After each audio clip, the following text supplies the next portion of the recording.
GA President, Connacht Council President, distinguished guests, the 75 football champions, family and friends. It is my great pleasure to welcome you here tonight to honour the heroes of 1975 in the 50th anniversary of their win.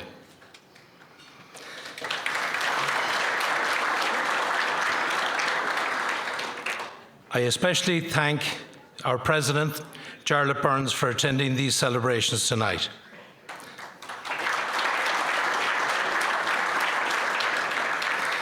I wish to thank our organising committee of Bernard McGurn, Terence Marn, Tim Hines, Pádraig McKeown, and Deirdre Gettins and Eamon McMunn for all their work in the preparation of this night.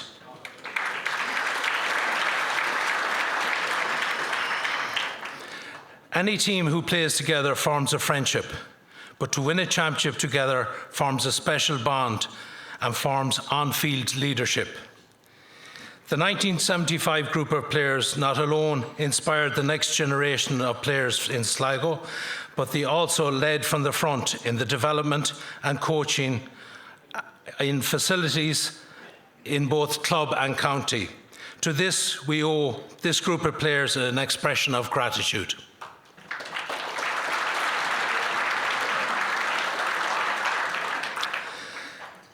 I'd like to take a moment to reflect and remember those who are no longer with us tonight.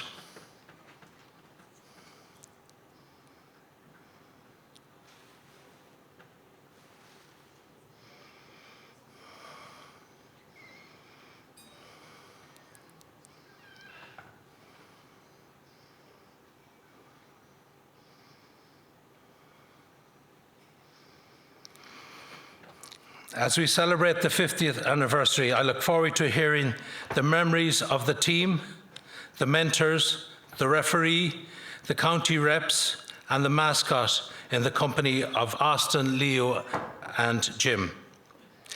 Thank you to everyone for attending tonight, and especially the clubs for their support. Thank you very much, and enjoy the night.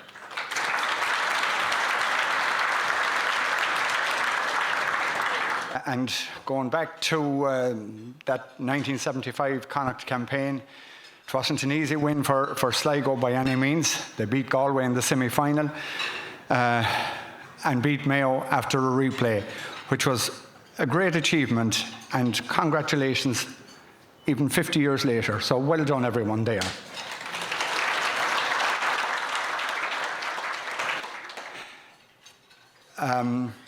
I'd also like to acknowledge the Sligo County Board and their organising committee for putting this event together. It's a great occasion, and it's great to see such a turnout, in particular of that team and panel. So, ladies and gentlemen, on behalf of Connacht Council, enjoy the evening and congratulations again.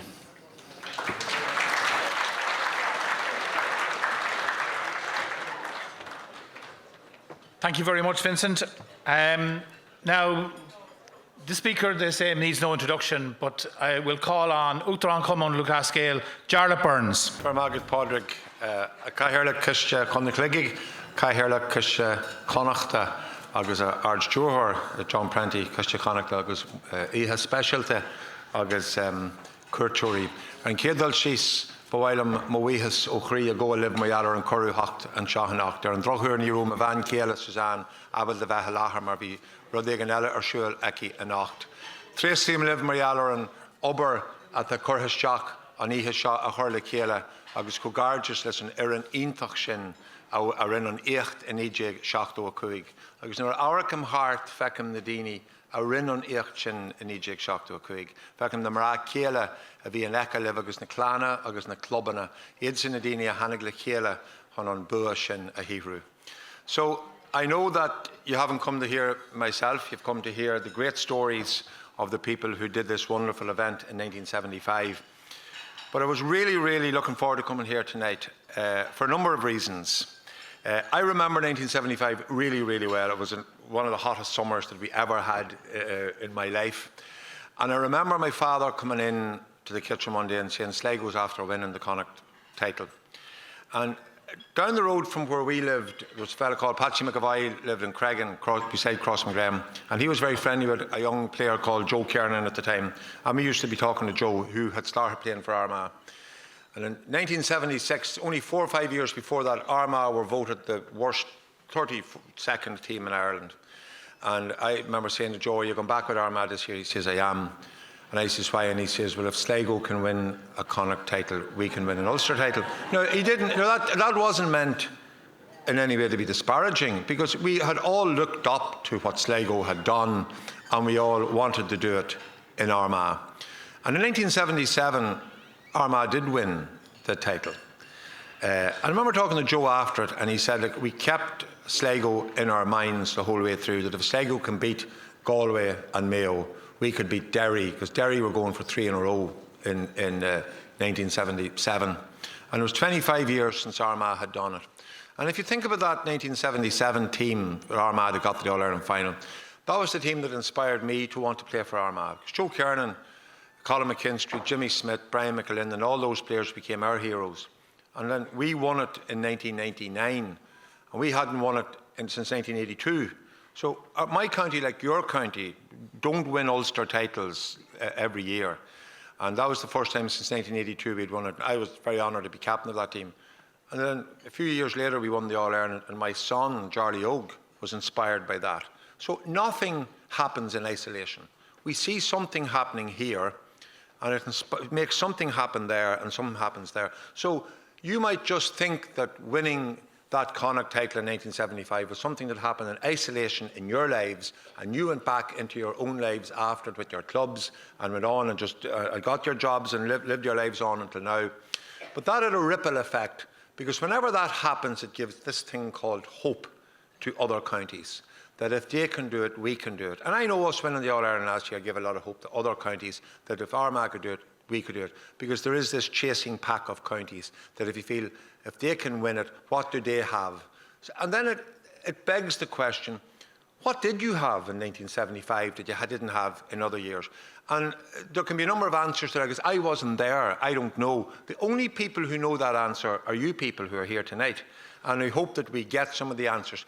But it's that little bit of magic that maybe, like we saw, I was trying to work out who it was, but Tommy Kilcoyne and Tommy Moore and was talking to them there. They reckon that it was maybe Mickey Kearns coming out, catching that ball on the edge of the square and putting the ball over the bar. When you have 3 or 4 really, really strong players, or maybe you have a great manager, Brian McNiff's here, he said that he became a part of that team, and he went on then to manage Donegal to the first All-Ireland title. Little things like that come together. And it's a wee bit like, you know, what happened, but the Beatles came together. It was just 4 incredibly talented guys who happened to live within a few streets of each other. This is the magic of victory, because it begs the question, how did it happen? Why did it happen? What did we have that was different to every other team? Maybe we trained a wee bit harder. Maybe we believed a wee bit more in ourselves. Maybe we just had better footballers. Maybe it was our time. Maybe Galway and Mayo were in a bit of a lull. Maybe they were complacent. We will never know the answers. But there's one thing for sure, that after that replay, the Nestor Cup and the medals went to you people. And that is why it is so important 50 years on that you sit back and you reflect on that and you think, you know, this was something that happened back then. Many, many things have happened since that. And if you look at the pictures of the match, think of all the changes that have happened in Castlebar since that. All those green fields on the other side are now housing and industry. The pitch has changed. The jerseys have changed. The hairstyles have changed. The crowds, the way they were, you wouldn't stand for that level of spectator comfort nowadays. But there's one thing that hasn't changed. There's one thing that remains constant, and it's the Gaelic Athletic Association. And the thing that is in it that makes us do what we do, that makes us want to adhere to these very special values. Because the world, since you people were young in the last 50 years, is not a simple place anymore. It's a very complex place.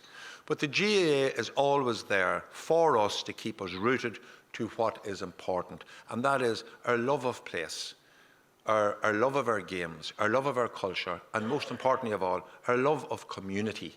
Because the GAA exists to improve the lives of people. And you people have gone on. I was talking to Declan about this during the week.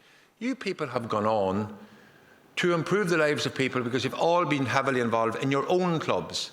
Your story, since you won that 1975 title, you've gone on to inspire others, including me and including right up as far as Armagh, to be better than the sum of our parts. So that is why tonight is not just about a group of people coming together to hear stories. It's a night to reflect on what was a momentous day for Sligo, but a day that gave all the rest of us hope.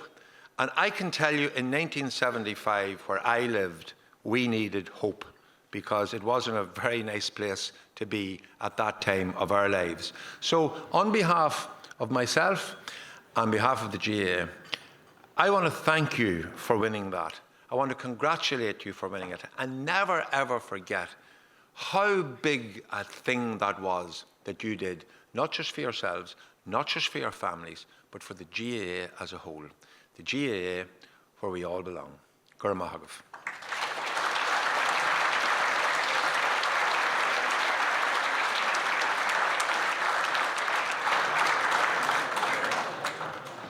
Thank you very much, Jarlath, and great words, great sense of purpose.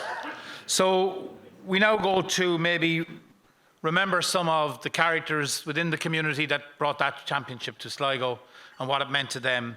So I'm going to reintroduce Austin O'Callaghan, and Austin has two guests to assist him in chatting to the players. So I'm going to hand over to Austin O'Callaghan. As I mentioned at the start of the evening, I am too young to remember 1975. I wish I was there. The hot summer of 1975 that Jarlath spoke about is evident in the 18 minutes of footage you see, and you'll have seen on YouTube, if you have seen it prior to tonight, with Liam Campbell on match commentary, and it's a pretty special 18 minutes that still exists there. But we're going to need some help just to set some context around what was happening as Sligo entered this 1975 championship year. And back in the 1970s, the media record of the time rested solely with one newspaper in Sligo town and county, and that was the Sligo Champion. And two names associated with the Sligo Champion for several decades are two men, twin brothers, who have shared a lifelong passion for sport in Sligo. And they were on the beat in 1975 when Sligo were doing their stuff on the field of play in pursuit of the Nestor Cup, which is here with us, of course, this evening. Would you please welcome on stage Jim and Leo Gray? And we'll sit in here. Oh. And as we do invite our guests up over the next while, folks, we'll invite them to make their way up here via the main little stairwell here. And they'll be able to exit, I think, to my right, your left, but we'll confirm that in just a second. Leo and Jim, can you set a bit of context for us? What was happening in Sligo as 1974 drew to a close and we had the turn of the new year? Sporting-wise, was there a buzz about this Sligo Gaelic football team, or where were the sporting heads at? Well, my first clear memory of the possibility of Sligo winning, maybe a month beforehand. The Western People had a staff journalist based in Sligo at the time, and he was a Mayo man and really passionate GAA man called Dennis Daly. And we were out covering a court in Tubbercurry, believe it or not. We're on our way back in, just passing the journey. And Dennis said to me, he said, I think Sligo have a great chance this year of winning the Nestor Cup. And I said, why? He said, well, Galway are missing a few players. There's a bit of injury problems there. He said, likelihood is they'll play Mayo if they beat Galway. They're at home. And he said, Mayo are fairly young. They're not quite the finished article yet. He said, Sligo really have a chance to do this. And drawing on Dennis's expertise, I wrote a piece in the paper the following week saying that Sligo had a great chance to win the championship. And Barnes won't remember this, of course, but I remember Barnes, I was chatting to him later, and he gave out to me. He said, what are you talking about us winning the title this year, he said, you know. So that's the first clear memory I have of it being a possibility. Okay.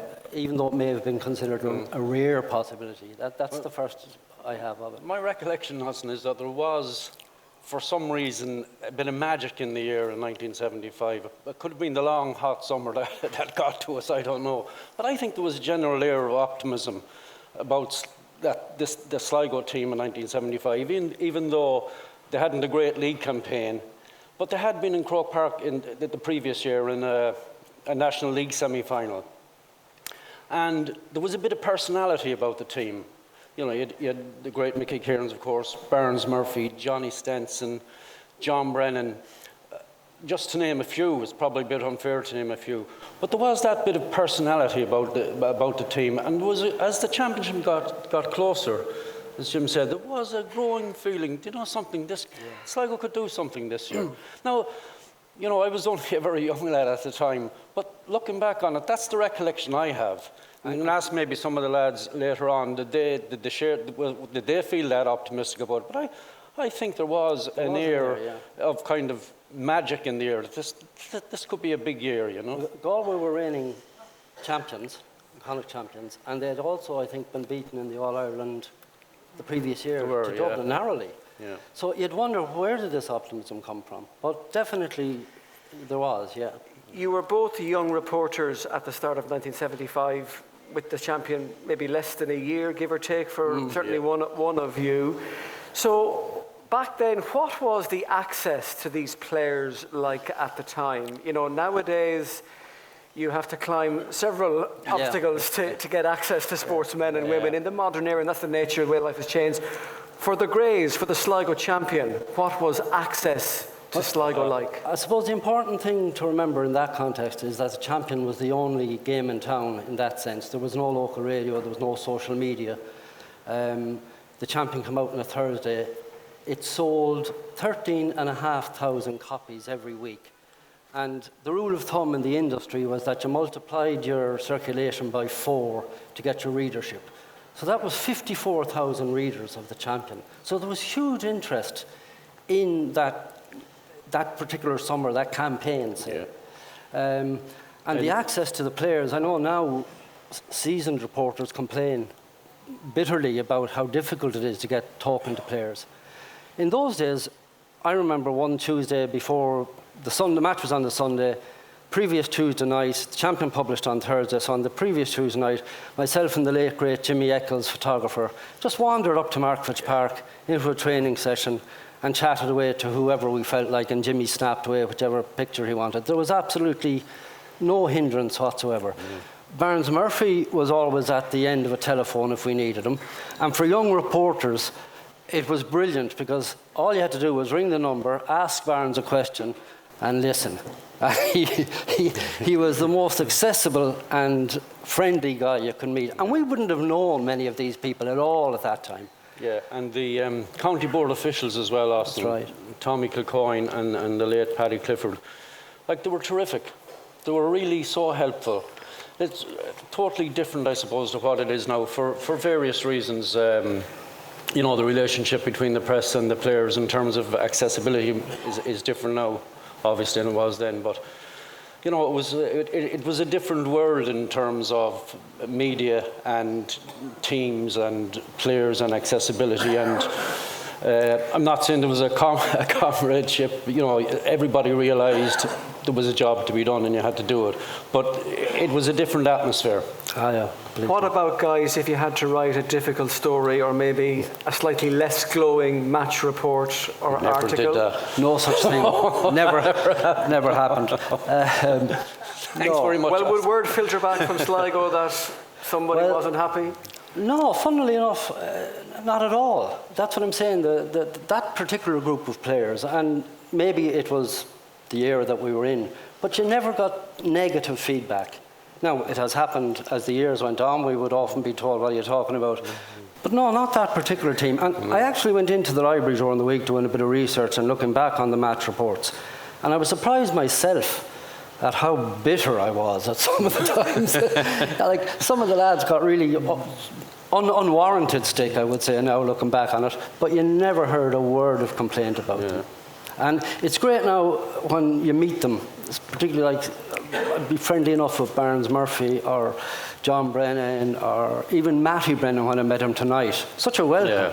That's terrific 50 years on, because we were really lucky. Generations of reporters in the Sligo Champion had covered Gaelic games for years and never got the chance to record such a famous victory. And we were just landed into it almost by luck. And it was lovely to be part of it. Yeah, and it was a huge story. It was massive. You know, you can imagine in 1928, before that, since Sligo won the Connacht Championship. And, you know, it's hard now, 50 years on, maybe to convey what it was like, but the whole county was on a high. It was buzzing. And then, say, you had the glorious weather into the bargain. And it wasn't just in Sligo. It did ripple throughout the country and beyond. And beyond. Like Sligo people living in you know, the UK or in Europe or in America, they all found great sort of comfort, and their spirits were lifted by it. We sent, I just checked during the week, we sent 300 copies every Friday from Shannon Airport. 300 copies of the Sligo Champion were sent to Boston and New York. 300 more would go to cities in England, and 300 would go to Eason's in Dublin. And apparently Eason's wouldn't take, for whatever reason, they wouldn't take any more than 300 copies of a provincial newspaper. And I was told by our former managing director during the week that during that campaign, during that summer, you couldn't get a champion in Dublin. You couldn't get a champion in Boston or New York. They were like gold dust. Yeah. That's the interest that these guys generated. Yeah. And I think we weren't aware, we were young guys ourselves. And I think it was the publisher of the Washington Post, I think, years ago, said that newspapers and reporters and people who write in newspapers are the recorders of the first draft of history. And that's what we were doing as kids. We didn't know it. We had no sense of it. But not looking back, we were actually recording history as it was happening. These guys were making history, and we were in the very privileged position of having a ringside seat. Yeah. And the other thing just struck me when you were talking there, I remember some of the shops in town, there were actually people standing outside the shops when the champion van would pull up on a Thursday after the Connacht final, because everybody just wanted to, like, it's funny now because everything's at the push of a button. It's instant. But in those days, you kind of had to wait until, as Jim said, the champion was the only game in town at the time. So you had to wait until the following Thursday, which now seems like an eternity, from a Sunday to a Thursday. Yeah. But that was the way of it in those days. So I actually do vividly recall a queue. Now, when I say a queue, it wasn't the length of O'Connell Street or anything like that, but there was about 20 people outside one of the shops in town waiting for the champion delivery van to arrive with that week's champion. And so that's the kind of interest that was in it. The other thing we would get, which letters to the editors, the amount of people who were writing to the champion about this great team, writing poetry, writing songs, writing letters to the champion, and it would be the 1975 equivalent, say, of a Twitter post today. You know, everybody had an opinion.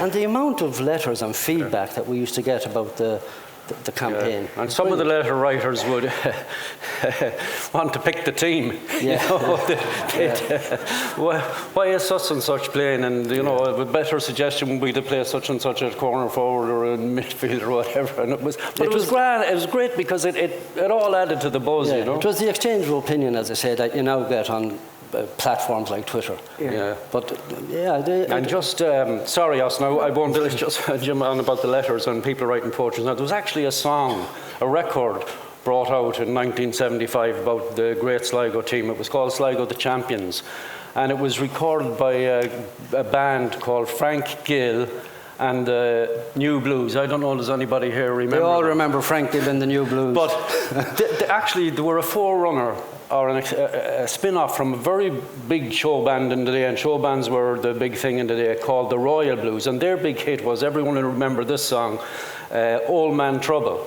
So that's kind of how big they were at the time. And there were two Easky lads. Yeah, that's what I was just going to say. There was a Sligo connection because there was two Easky musicians in that band. Kieran Kavanagh and Tommy Lindsay were their names. Some people here probably remember them.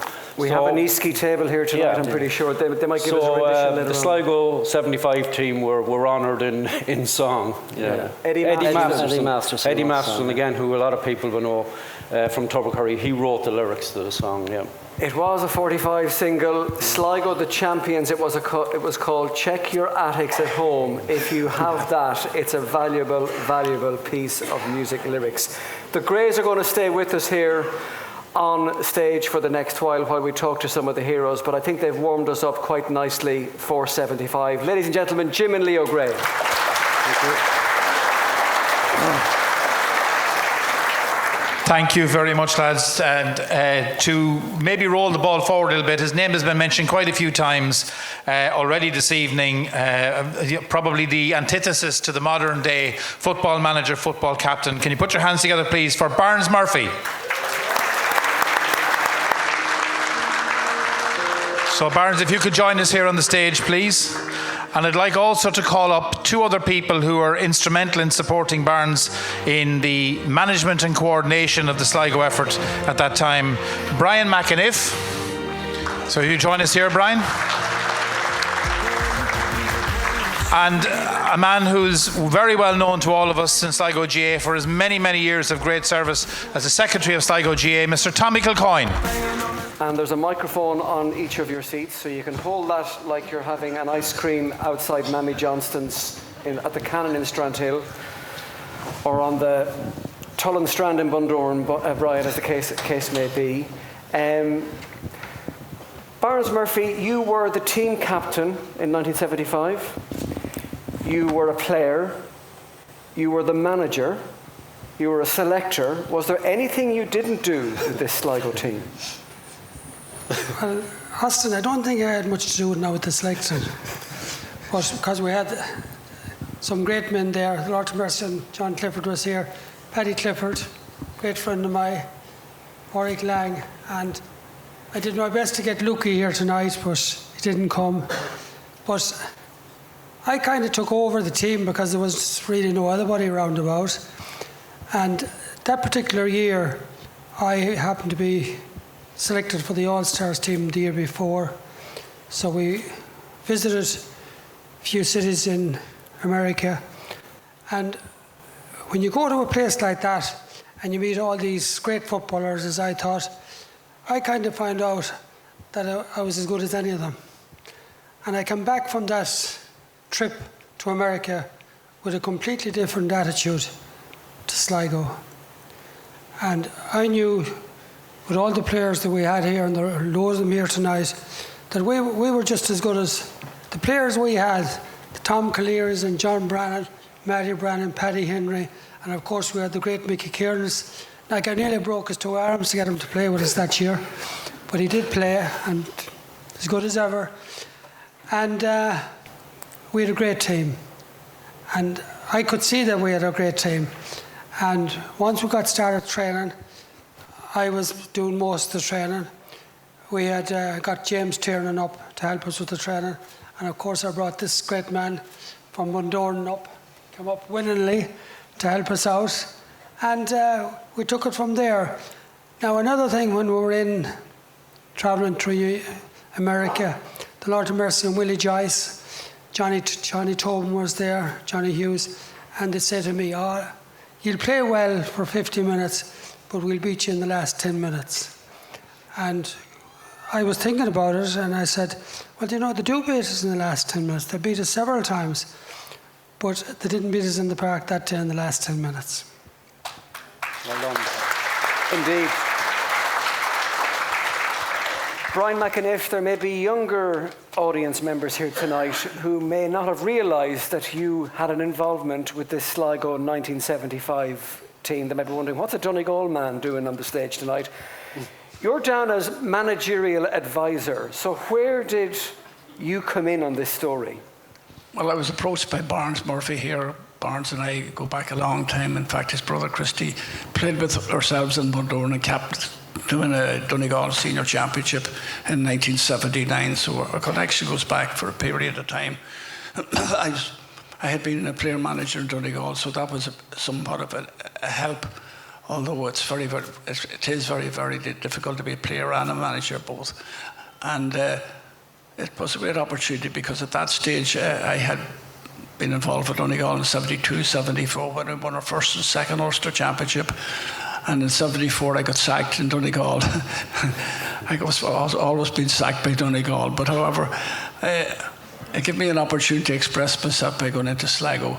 But I had played against Sligo for a number of years, and they were there on their doorstep. And maybe before this, they should have won Connacht championships, but that particular year, they were ripe for plucking, and there's no doubt about it. They went to Galway in the first round and won. And then the draw in Markievicz Park, and then that great victory in Castlebar was a marvellous day for Sligo football. And great credit to Barnes for the foresight to have, asked me or given me the opportunity to come into the Sligo setup. And it was a great summer, and I must say it was a good summer of weather as well as everything else. But Micheál Cairns, John Brennan, Barnes Murphy, and many others, there's no point in me going on about them because they're all great lads. It was a summer not to forget here in Sligo. And where were you? Were you up and down the sideline? Were you up in the stand in an eye in the sky? Were you in the dressing room? What was the nature of your role? Well, I have on a lighter note. It was a very warm day in Castlebar for the replay, and there was a small dugout. There was a few selectors in the dugout, so I decided to go to the far side of the pitch to clear my head. And when I got to the far side, the Mayo crowd shouted in, "McNiff, you'd know more about frying chips than you would about football." There's a few adjectives there which I won't repeat here in public. Anyway, it lightened my head, and I remember making a change there and bringing James Cairns out to the half-forward line. And it worked a treat because the Mayo right half-back, he was a good player with a left foot. His name eludes me, I know he's since passed. And I remember being on the pitch, and I was an awful man on the pitch. I could say, God knows what I said to the man, but hit me and kick up the arse when I was going off the pitch. But I suppose it was a bit of experience I'd gained from a couple of years with Donegal that would have helped on the particular occasion. But the team were in good shape. They were well fit, and unfortunately we ran into a train in the All-Ireland semi-final, but that's another story. Indeed. Tommy Kilcoyne, you were County Secretary in 1975, a post you held with distinction for decades, and your late dad, Tommy Senior, was a noted administrator at county and provincial level as well. What was it like administratively watching this Connacht Championship story unfold?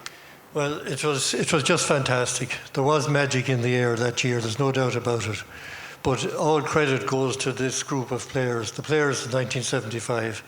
They had been promising big things for a few years. They had got to 2 league semi-finals, National League semi-finals, Division 1 semi-finals in 72 and 73. I think as Leo said, 74 league hadn't been great. But there was something about the team. And remember when Galway came to Markievicz Park in that summer, they were the team that had nearly won the All-Ireland the year before, only for Paddy Cullen's save from a penalty. Galway might well have been coming to Markievicz Park as All-Ireland champions. But Sligo had a great attitude about them. They had prepared well. We had great leaders in Barnes Murphy here beside me, and Micheál Cairns. And also off the field, of course, we had a very charismatic county chairman, Paddy Clifford. Paddy was a most optimistic man, always looked on the bright side of things. I think I can still remember his phone number. I think the old Clifford phone number might have been 3766. That was long before mobile phones or anything like that, but we were in constant contact on the phone, and Paddy was so optimistic. Nothing was too great an obstacle. And then, of course, Pádraig Lang and Luke Kilcoyne as well. We had a very good mix, and they got on well with the players. And then, of course, to see Brian McAniff coming in to give us a helping hand. I had been on the hill in Clones when I saw Brian McAniff leading Donegal to their first Ulster Championship, and to see him coming in to help us too was certainly an added fillip.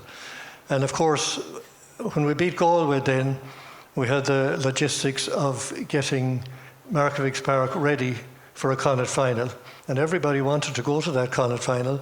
And Sligo County Council and the engineers, and in particularly Jimmy Harney, a great Galway man who is still with us here in the county, he did a lot of engineering work for us, and he convinced the Connacht Council that Markievicz Park was capable of holding the crowd, which it was.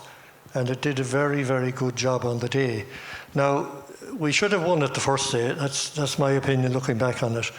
But at the same time, we could have lost it because Mayo had a shot hit the crossbar midway through the second half, and if it was a couple of inches lower, it could have done a lot of damage. I remember, Tommy, just when you mentioned that chance, it brings to mind the late Tommy Cummins told me a great story. It was J.P. Keane, I think, who went through on goal. That's right, in J.P. The dying minutes of the match. And he hit the ball so hard that it almost broke the crossbar, Tommy said. And it rebounded all the way back nearly to centre field. And Tommy said he dived as cat-like as he could to try to get a touch to it. But he said, thank God he didn't, because it probably would have deflected over the bar and that would have been the end of the match. So Tommy used to tell me it was the best save he never made. But Barnes, I wanted to pick up on something you said as well. A couple of things, Barnes. You told me that story before about how that trip to America changed your own mindset. I'm just wondering, when you came back, was it difficult to convince the players? Because, you know, we were used to winning, or used to losing. We didn't have a winning mentality. Was it hard for you to convince the players that we can do this? No, it wasn't actually, Jim. Very good. I had to think there for a minute. You're right. Jim on the outside, Leo on the inside. It wasn't Jim, because the year before, actually, we were in a league semi-final, and there was a drawing game against Roscommon. We got beaten in Castlebar. Then we drew with them in the championship, and they beat us again in Castlebar. So we were playing well them few years. From 71 on, 72, 73, we were playing really well, and we had the players, and then we had the young players from 1968 minor team come in, John Brannan and Robert Lipset and Des Kearns, I think, was on that. Was yes, he on and that then you had, team, you know, you had Hoy, Francie Henry, God rest him. Francie was a fabulous player, so he was. Actually, this fella had him up. I got him work above in the Holyrood, and Brian brought him to training a few times, and he did say to me that no Donegal player with the talent of Francie Henry, God rest him. Oh.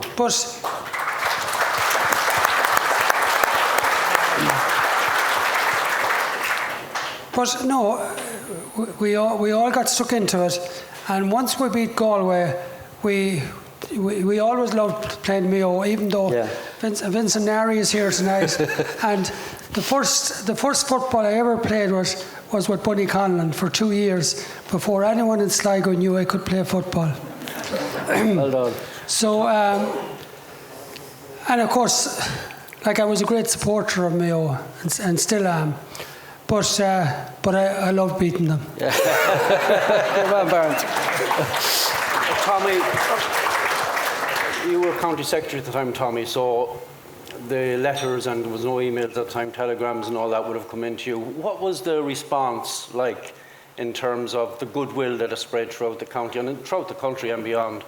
Yeah, the response was huge, and you know when you mentioned the letters, Leo, all those players would have been receiving cards and letters from me every week, telling them to come to matches and come to training and so on. That's the way it was. It was done by postcards. Right. You know, but there was a tremendous response from all over the world. The letters came in from the diaspora. Sligo people did get excited by that 75 team.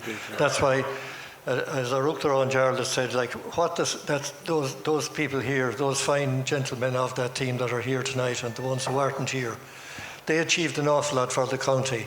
And that group of players have gone on to give huge service to their clubs, to the county, and right up to national level, at provincial and national level. That group of players have done an awful lot, not only for the GA, but for society in general. They're a very special group of players, the Sligo team of 1975. Indeed. Nice words. The good news is, for the three of you, we've got loads more time to chat and share some memories between now and the end of the night. For now, we're going to invite you to accept a small token of appreciation from Sligo GAA, who want to present each of you with a special memento on this 50th anniversary of Sligo's Connacht Championship final success. So I'll invite the parties involved in that to make this presentation here, and the Uachtaráin of Cumbernauld Classgale, Jarlath Burns, is going to make the presentation to each of you. It's a beautiful framed photograph of this historic Sligo team. Ladies and gentlemen, would you show your appreciation to Barnes Murphy, Ryan McAniff and Tommy Kilcoyne.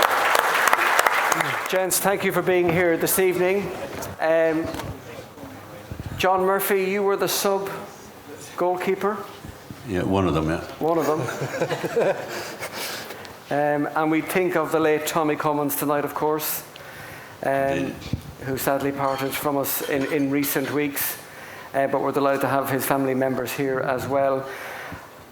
I always think goalkeepers have a great view of a match and can see the trajectory of a game and maybe a season unfolding.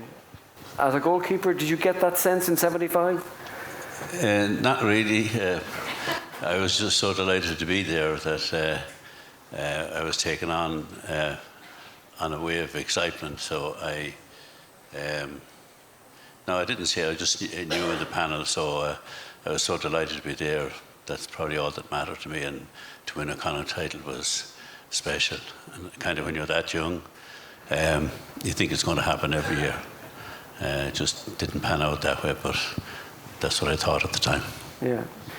You've had a lifelong association with Sligo GAA in particular, and the GAA nationally. You've been Sligo County Board Chairman, Connacht Council President, you're a trustee, you've been a trustee of the GAA. You've had lots of honours, club and county and nationally, but where does this win rank for you on a personal level? This is very special. There's only, at this stage, 3 of them in the county, but to be part of it was special. And at the time, a Connacht title, there were very few trophies given out in the year. There are more now, I'd say, but at the time, a Connacht title was special, and it still ranks as very important, and I consider myself very lucky to be there. Yeah. You were a great distinction in that you were actually County Board Chairman when Sligo won their next Connacht Championship in 2007. So that's a lovely little link to have, isn't it, with the Connacht medal you won yourself, and then to be chairman when Sligo won in 2007. It's just a nice little thing to have. Yeah, well, that's. I have always been lucky in life, and I was lucky there. Just things worked out well. At that time in 2007, I had a very good county board and some great people in the county board that supported me, probably in tougher times in 2006. But following on what we did in 2006, we came through in 2007, and it really was down to the support I had within the county board and the people around me that drove it on. And at that time, Tommy Bryan stepped into the breach, and he was an exceptional manager. It's just probably a pity he couldn't keep going for another few years. But I was lucky in that respect. It was well done. Benny Wilkinson, maybe we should nickname you the Super Sub in a 1975 context. Is it true that you didn't play Gaelic football for a long, long time growing up? Well, no, I actually didn't. And after I did the Leaving Cert, Walter Kivlin, the Lord of mercy on him, I think he was minor secretary at the time. He just asked me, would I go into the minor trials? And I said I would, but I have no boots. And so probably I forgot about that conversation. And a few days later, anyway, Walter had left boots into the house. So then the next evening he called me and he brought me down to the minor trials. So I actually got on the Sligo minor team for the Connacht Championship. And even though I hadn't played for the club, it was my first game of football was actually against Roscommon in the Connacht Championship. You know? As a county minor, your very first football match? Yes, that's right, yeah. So that's well, talking about taking the short way to the top. Yeah.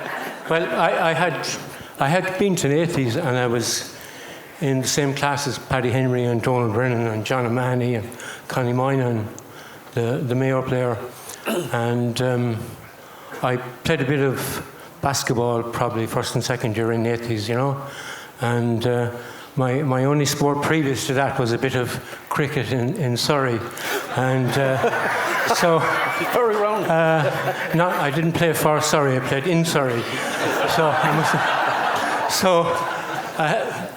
What I remember about that at this time was it was schooled by I had difficulty with the rules, so it was probably always over and out as regards my cricket, you know. But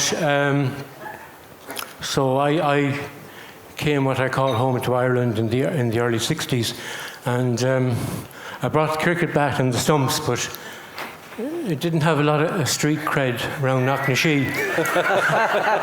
So I became fanatical about Gaelic football, and because the house I was living in was built by Naas O'Dowd, the former Sligo great, you know, and so I was fanatical about it, and I was a great supporter of the team in the 80s and all that, but I didn't play.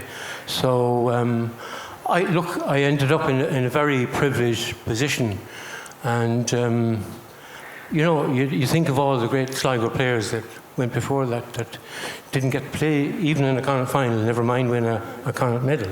We were very privileged, and myself and Pádraig here, that spring we had won a Sigerson competition with UCD in Belfast, and so we probably were of a winning frame of mind, but there was a great attitude. I didn't come home until probably I was doing exams in June, probably about a fortnight, 3 weeks before the Connacht final. But I was very impressed when I came home to the panel at that time of the attitude and the confidence, and it was great to see some new players brought in that actually hadn't featured before for Sligo. You know, I can say Matty Hoey, he brought a whole lot of skill and ball control, and you know, he was an excellent footballer, you know, and it was great to see that.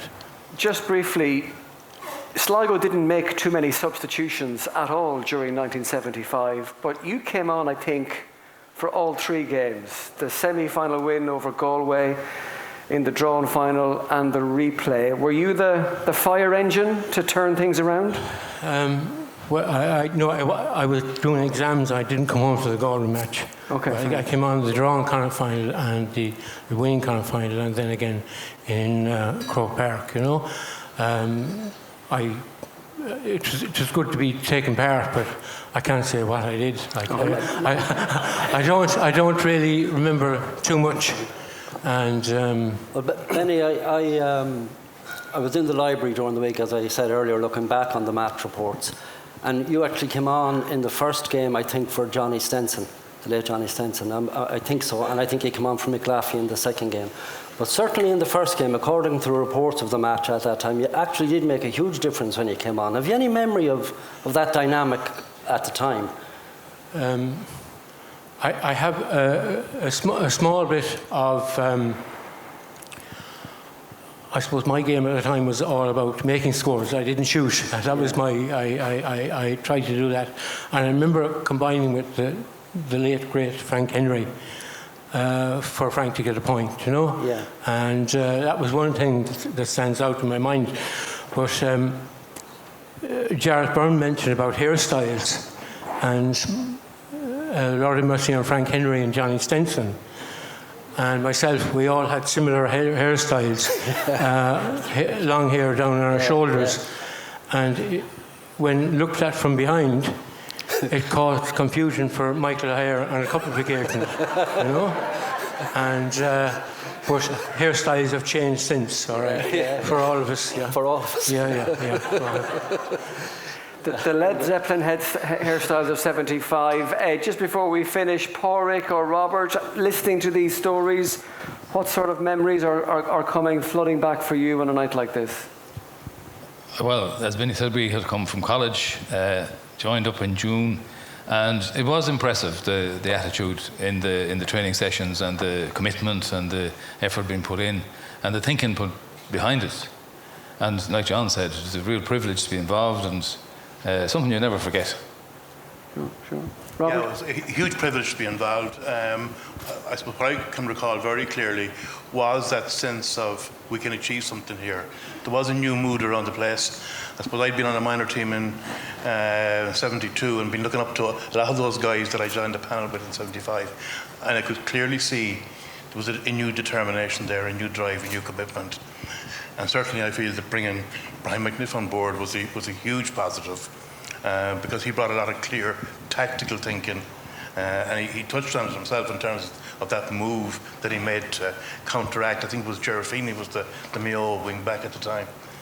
So it was a great time to be involved with Sligo football. And great to be part of. Gents, thank you for sharing some lovely memories from half a century ago. We're going to invite the Uachtaráin back up on stage. Gents, thank you very much for joining us. Robert Lipsett and John Brennan and Aidan Caffrey and Tommy Carroll. John Brennan, I always think full back lines are a bit like a special club of their own. It's been mentioned to me that even today in 2025, you'll often see Evan Lyons and Eddie Gillespie and the current Sligo full back line hanging around together, in cahoots, chatting, travelling to training or to matches together. Was it the same with this group of players? Well, it was. Well, before I start, I must say, Pat Spillane always says I done my best talking on the field. But anyway, no. Well, Robert and myself used to always travel together, but most of the time anyways, like Aidan and Tommy, like it'd be a different side of the county. Sure. Yeah. I'm going to ask you to hold those mics nice and close to your mouth so that we can hear your dulcet tones, John. Robert, being reunited with your fellow backline, one of the engine rooms of the Sligo team, I'm sure lots of great memories are coming back to you. Yeah, John never took any prisoners. And I used to hear in the army said, we have Adolf Hitler as your full back. And excuse me, but the Gestapo were the left forward, or the left corner back and the right corner back.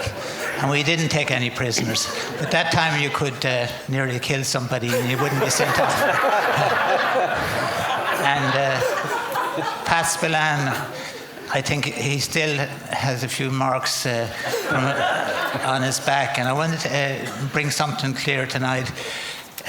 Barnes Murphy was on Ocean FM and he was asked about the Sligo team waving to the fans in Croke Park.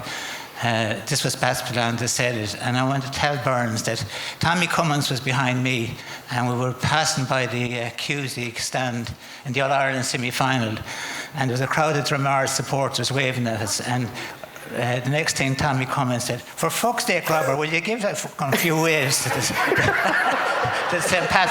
So I did wave, and so did Tommy Cummins, so Pat Spillane was correct. John Brennan, do you want to defend your reputation there? You were a shy, retiring young fullback, weren't you?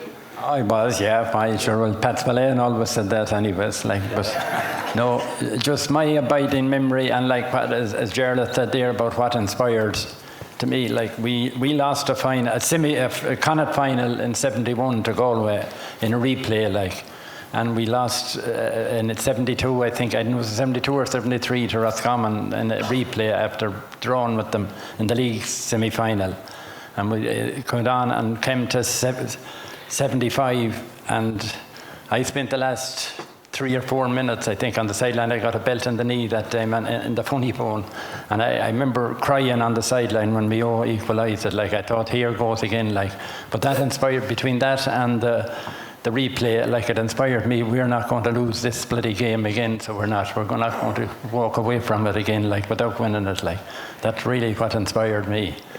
Like, and it was a great honour for our small rural club. We had 5 men. We had Robert and Binny and Pádraig and Peter. This was Mullinabrina. Mullinabrina club, yeah. And Tommy was the secretary, and I think Walter Kibble and Peter Gorman was involved in the county board. So there was 7 or 8 from the club, from a small rural club involved, like, which was, and it inspired the GA. Like, it's a brilliant thing. Like, as I say, we're only a small rural club, like. Yeah. Now, if anybody who has read Jim and Leo Gray's book in recent years about Sligo sporting success stories, local heroes, They'll know, John Brennan, that when it came to big match day, one of the secrets of your success was to go for a snooze before the game. Do I have to tell that? You have to. You can't go without telling that one. Can I just say, when John, you told me that story when I was interviewing you for the book, and it was so incredible that I actually asked a couple of the lads, I'm Tommy Carmichael, one of them, did this really happen? So tell them what really happened. Yeah, before the game, like I know, was it in the Spey Hotel or what hotel we were in, but there was a meeting and a bit of a meal, like, and I went up to the bedroom, my gear was in it or something, and I lied on the bed, and I don't know, I dozed off, and he was for a few, whatever length it was. This was before the Sligo-Kerry All-Ireland semi-final. Kerry semi-final. And landed down, and he was everybody was gone. But lucky as that happened, John Layden. Everybody knows John Layden. He was chairman of the county board, like back the years. But wasn't John Layden? And he said, "What the frig are you doing here?" Jeez, lucky he had the care with him, bundled me into the care, and then he got into Croke Park, and the steward was in the gate, tried to explain to the steward. He wouldn't believe us. Where are you going to? You get out. Well, somebody came and he was in rescue, and I don't know, did anybody miss me? Yeah. Maybe it wasn't that important. But it is incredible. Yeah, that's a true story. Yeah, it's incredible to think that a team heading off to an All-Ireland semi-final didn't realise one of the best players was missing. It's just... Somebody said after, it'd be pity you were all asleep that day. You made it for the throw-in. Tommy Carroll, you started at left corner back in the replay Connacht final? I did, yeah. I was very, very lucky, very privileged. I had come on for 10 minutes in the first game in the Markievicz Park, and there was a full 15 for the next replay.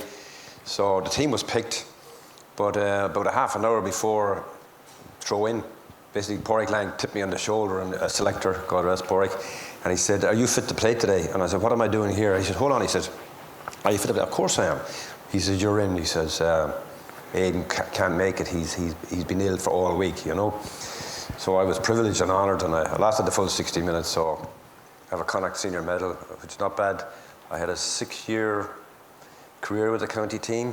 My first game against Mayo, it was a Gaelin in Ballina. We beat them, so I got a Gaelin medal. My first championship game against Mayo, 60 minutes, I got a Connacht championship. And the same year, I married a Mayo woman, and she's still with me 50 years later. Well done, Dan. And our 50th jubilee is next week. A Mayo hat-trick. So that's a fairy tale, but it's true. And she stuck through me through thick and thin, and I wouldn't have gotten to be where I am now only for her support. So thank you very much. Indeed.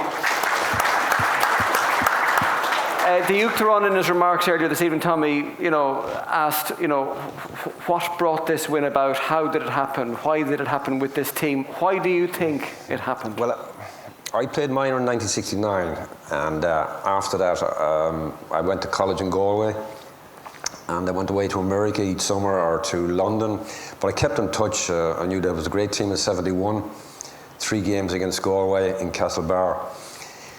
Mickey Kieran's was a shining light, and it was my ambition to play on that team with him. But I came back to Sligo, and believe it or not, I started playing rugby. And I was out in the Carramore Equitation Centre one night after training with the rugby team, and the Sligo County team were about to commence training. And Barnes Murphy came over to me and he says, "Are you doing anything next Sunday?" And I said, "Actually, I am." I said, I'm playing a bit of rugby." Well, he said, "Will you come to us in Ballina?" I said, "I have given a commitment here." I said, "To the rugby team." I said, "I'll go if I'm picked." So cheeky boy that I was, he went, "Hold on." I said, "I'll go back to the selectors." So he came back to me and said, "You're on." So I played for Sligo, and the story commences there. Like, I had a great 6 years and got back re-involved at GAA, and I served at administration and the foundation of St Mary's was the following year, and so the rest is history. So I reconnected with the GAA, and it's been a fantastic privilege all my life to be involved with them. Fantastic association. Another former county chairman in Sligo. This team produced chairmen left, right and centre. Well, I suppose, as Barnes alluded to it, he was inspirational so far as he detected that the Sligo teams of before didn't last a full 60 minutes. So I do remember, once I got onto the team, I lived on 9 Kieran's Road, which overlooked the Marcus Park. I got a ring on the doorbell, "Tommy, are you coming training?" I said, "Where am I going training?" He said, "We climb over the wall." So we trained under the floodlights, under the street lighting, which shone onto the park, myself and Barnes. So I got super fit because I had to be super fit because I wasn't the most skillful or the strongest of players. But he brought that into that winning mentality into the team. In any team he played in, we were super fit. And if you remember, that was the year of Mick O'Dwyer and Kevin Heffernan rivalry. And also 75, I played with a club, Cribrew in Sligo Town. And in 75 we were beaten by a new team from Eastern Harps. And they were super, super fit. They were managed by John Joe Nerney, but coached by Dennis Johnson. So it was an era where it was no longer a catch and kick game, it became a tactical game. But to start off, you have to be super fit, like any sport. You've got to be fit first, and then you can let your skills take play. So I think that's what won us that year. We were very, very fit and very highly motivated. And we had good leaders across all the team, all sectors of the team. I mean, Frank Henry scored 1-3 in the first game, I think, in the Marcus Park against Cherafini. It was just a majestic display. It was a good team. But as Brian McNiff said, we hit a train in the All-Ireland semi-final. But it doesn't take away from the fact that we were Connacht champions, and I was privileged to be a member of that team. And well, you should be. Guys, great to have you here. The defensive rearguard of Sligo, who kept so much intact in 1975. And Aidan Caffrey is here as well, who's a little hard of hearing. But Aidan, it's great to have you alongside your full-back teammates tonight. We're going to invite the Uachtaráin up again to make a little presentation to each one of you, to Robert Lipsett, to John Brennan. John, you want to say one final thing? Just before I finish, I'd like to pay a tribute to Tommy Cummins. I played from minor up to 1980 with Tommy Cummins. I was in front of him all the time, and to me, he was one of the best goalkeepers that ever played football. And sitting down there beside his son and his wife all night, and just. That's right. There are very few Sligo footballers who have a Connacht senior and minor championship medal. Two of them are on the stage here tonight. Yeah, and John Brennan and Robert Lipsett. And Desi Kieran's, I think, is the third one. Yeah. Okay. Yeah. Very good. Gents, we'll get your award here courtesy of the Uachtaráin. Robert Lipsett, John Brennan, Aidan Caffrey and Tommy Carr. Gentlemen, welcome. Thank you for being part of this celebration of the Sligo Connacht Championship winning team of half a century ago. Mick Laffey, you're sitting there beside the cup you won in 1975, and as you take a look at it, give it a little tap there if you want. Yeah. You're still good mates. You and the cup. Well, I haven't seen it in a long time. Your son has. Well, your son has seen a club version of it. Well, he has, yeah. To be fair play to him. I don't remember a whole pile of that era, and if I had realised it was the only one I was going to win, I probably would have tried to remember a bit more of it. When you think back, what is the standout memory for Mick Laffey? The whole year, the whole thing has passed me by. It's amazing. I have no great recollection of most of it.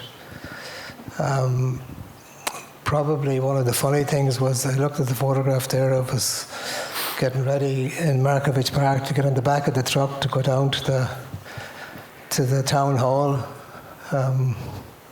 I suppose we were on display like good prize cattle. Other than that, I really don't have much recollection of anything else. Well, I was just sorry your dad won an All-Ireland medal with Mayo in 1936, and here a couple of decades later, you were going out to play for Sligo against Mayo in the conference. I just wonder what was the sort of was there banter between you, or what was it like? No, to be fair, my dad, God be good to him, not only played with Mayo and, as you said, won a medal in 36, but he also played with Sligo when he came here. and his first club actually was Colara. So I think, you know, he was quite happy that I was doing my own thing, and he was chairman of the Sligo County Board at one stage. So, you know, his heart and soul would have been in Sligo. Maybe when Mayo were probably going farther, he would have been a supporter of them. But certainly he was very much a supporter of Sligo at the time, and of mine, I suppose. Yeah, excellent. It's interesting, Mick, that you were saying you don't remember a lot about it, because I'd say the excitement of it created a bit of a blur for all of the players. And also you were saying that if you had known, it wouldn't happen again, because you were very young at that time. I'm just wondering, in campaigns after that, was there a kind of a burden of having, we're the champion, we're the guys who won it and nobody's done it since? Was that a burden, do you think, for teams that came after you? I don't know if it was a burden. I suppose going out to play, anytime you were going out to play, you always had to have a belief that you were going to win. Otherwise, you know, there wasn't much point in going out. But I don't think, you know, playing afterwards was a burden, because each year took on its own life, its own individuality. Tom, can I ask Tom? Oh, please do. Tom Cleary. Yes. Again, yeah. Are you there, Tom? I'm yes. Didn't know where the mic. Like, the game has changed so much now that positions hardly matter on a team, because players play everywhere, and they're multi-skilled in that they can do the job in nearly all positions. But in '75 and in that era, midfield actually was a crucial area in any game. And yourself and Johnny Stenson were a great partnership. Would that be fair? Well, and whether we're a great partnership, we were supposed to be there for Sligo, so you did your best, you know. But as a midfield pairing, I suppose it has changed in the way the short kick out and that has gone now. But midfield wasn't the only source of supply to the forwards. We had two wing half backs, Matty Brennan and Paddy Henry, and you were sure to go down the side there. So I suppose it was influential if you were winning it. But if you were losing it, you know, I suppose the defence came under awful pressure. Because somebody was saying in some of the press cuttings that I was reading, now I don't know whether you'd have a memory of this, but their analysis was that the Sligo midfield improved at least 50% between the drawn game and the replay, that you were that much better, and that was the crucial factor. Would any of that ring a bell with you? Where did you find this data? Where did you find this data? I don't believe a word of that. No, I didn't say it was a letter. No, it was some of the match reports at the time. I don't know. Look, we trained harder in winter time for the league games, down the McGarry's in Colara. Oh, yeah. Running around that sand, it was just tough as and the muck of the field. So anyone that went into training from South Sligo or wherever you drove, you didn't drive down for the crack. Yeah. It took 3/4 of an hour to come down, go home, have a shower. John Brennan go home, milk the cows. You know, some people had work to do. It was an amateur sport. So when you went in, you trained.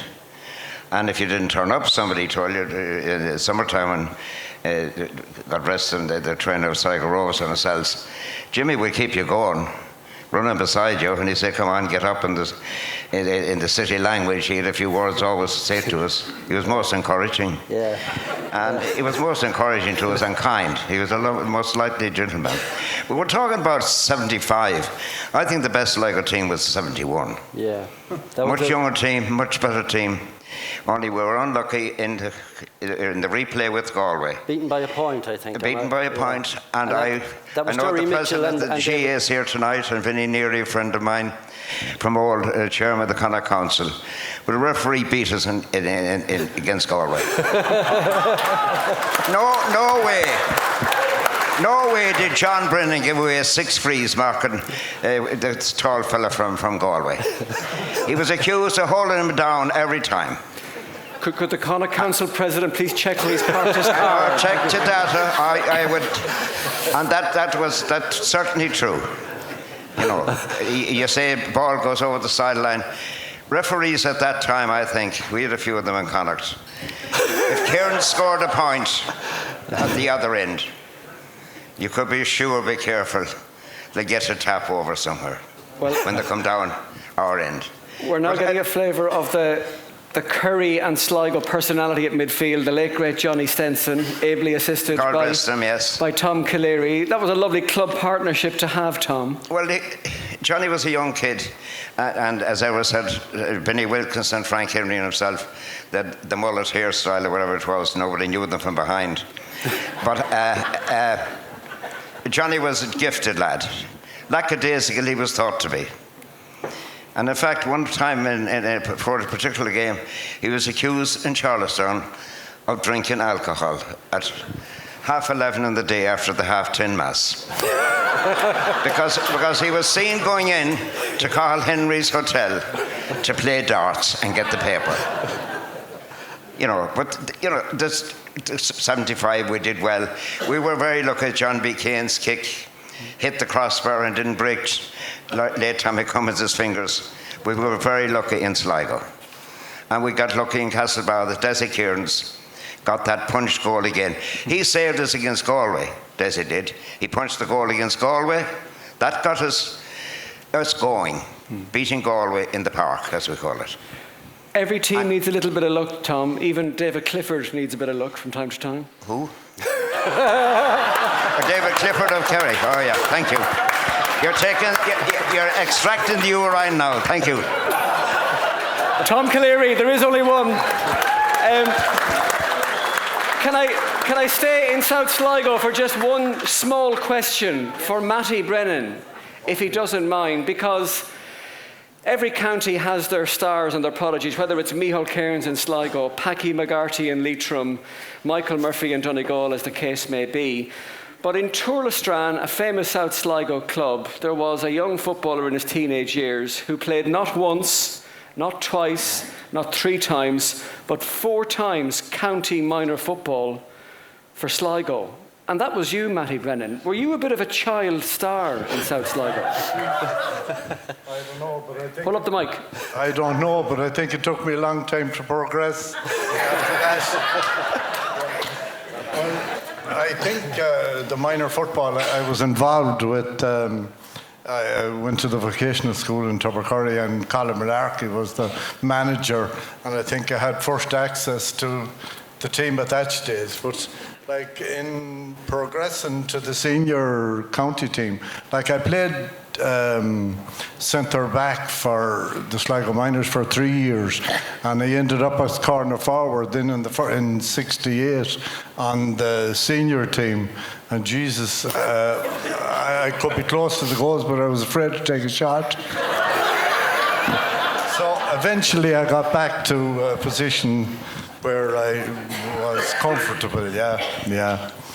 And just like Michael said there in relation to the Connacht final in 75, I don't remember a lot about the game, except until the last minute, maybe, or 2 minutes of the game.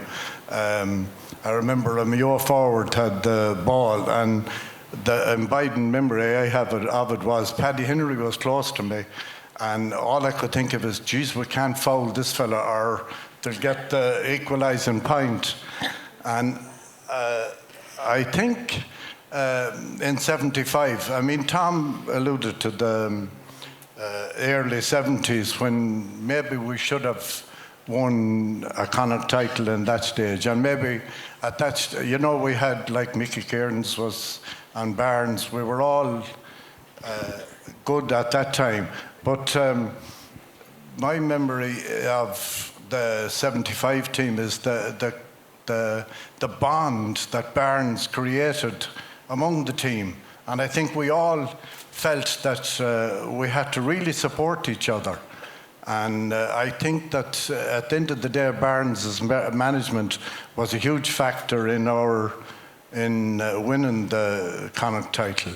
Yeah, and his attitude towards every one of us and private conversations and everything, like he encouraged us all at that stage. Because, like as Barnes said, 60-minute game, 50 minutes we could be there leading and then let a point or two go, and that was it, yeah. We ended up losing a few games that probably we should have won, yeah. Well, I'd love to have seen you playing senior football for Tullostrán at the age of 15. I'd say you were pretty handy. And guys, it's quite okay to be hazy with the memories. That's what tonight is for. But there is a lovely symmetry, Mick Laffey, finally, that just under 50 years after you won the Nestor Cup with your county, your son Peter Laffey captained a Sligo club to a Connacht club title. Yeah, and I'm very proud of him. It was a great honour to win a Connacht club title, but to be captain is very special. Well, we're going to invite up the Uachtaráin Jarlath Burns to make a little presentation to all four of you. Folks, would you show your appreciation? Matty? Can I just say that you mentioned the club Tullostrán. I think, I played a long time for Tullostrán, but I think a real rural club like Tullostrán, we're very lucky that it has been so successful. And I think the attitude of players from rural clubs like Tullostrán means a lot. And Jarlath alluded to a few things, but I think rural clubs now, I have to say this, that rural clubs are in decline because the rural population is dwindling, and I think that's a problem for GAA, and it's probably a problem for society, yeah. I think it's an issue we're all aware of. Yeah. Matty, thank you. Ladies and gentlemen. Tommy Moran just said to me, little and large, but... well, the referee... I'd say you'd love to be using the new rules now, would you, as a referee? Well, I would actually. Speaking to the Uachtaráin Jarlath earlier on there, and I was just complimenting them on how well they've done and how well everybody loves them. I'm not too sure that it suits John Brennan and a couple of other clients. I remember booking him one time and I was like this, if you do that again, you'll be off. So, well, fucking you, he said.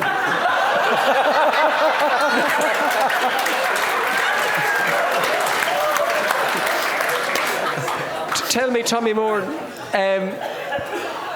as the referee, you've got to stay impartial for a Connacht final, even if there is a so-called provincial power like Mayo taking on a so-called minnow like Sligo.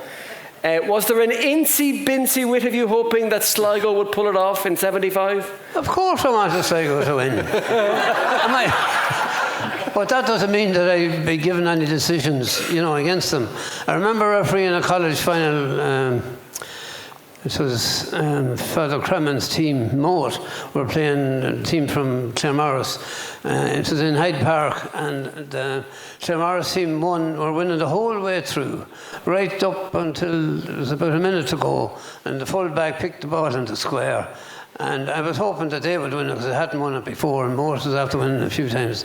And so I had to give a penalty, obviously, and they won it, and all the lads from the college were right around the corner of the field, the sides of the field, waiting to run in, and the next thing is we're all disappointed.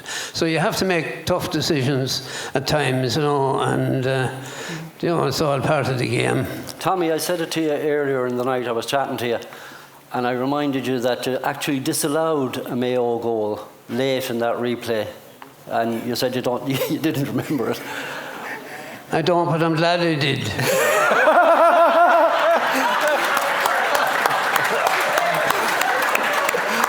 The way I look at it, wouldn't it be an awful...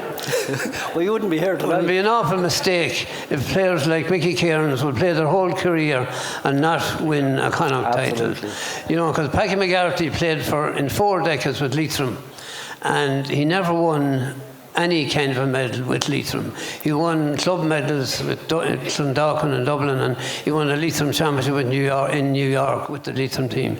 But he never won an actual competition with Leitrim.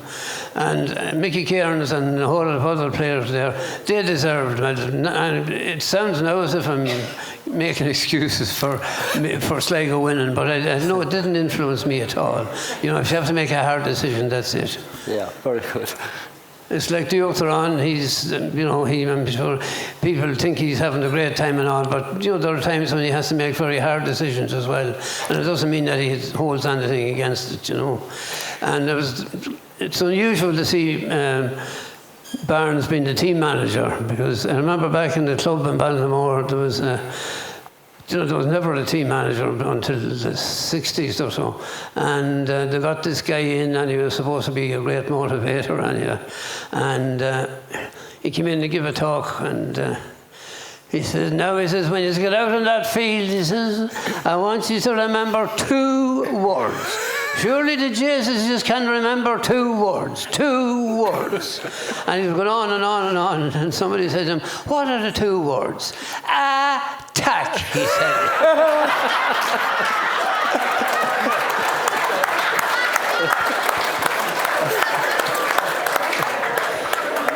And there was a fella, he was a junior C footballer, as we had lots of them. I was a junior C footballer myself, junior D or junior Z. I was chairman of the club in Ballinamore back in the 60s for 4 years, and we won 3 championships. I was the chairman of the club, I was a selector, I was the captain of the junior team, and I still couldn't get on the fucking team.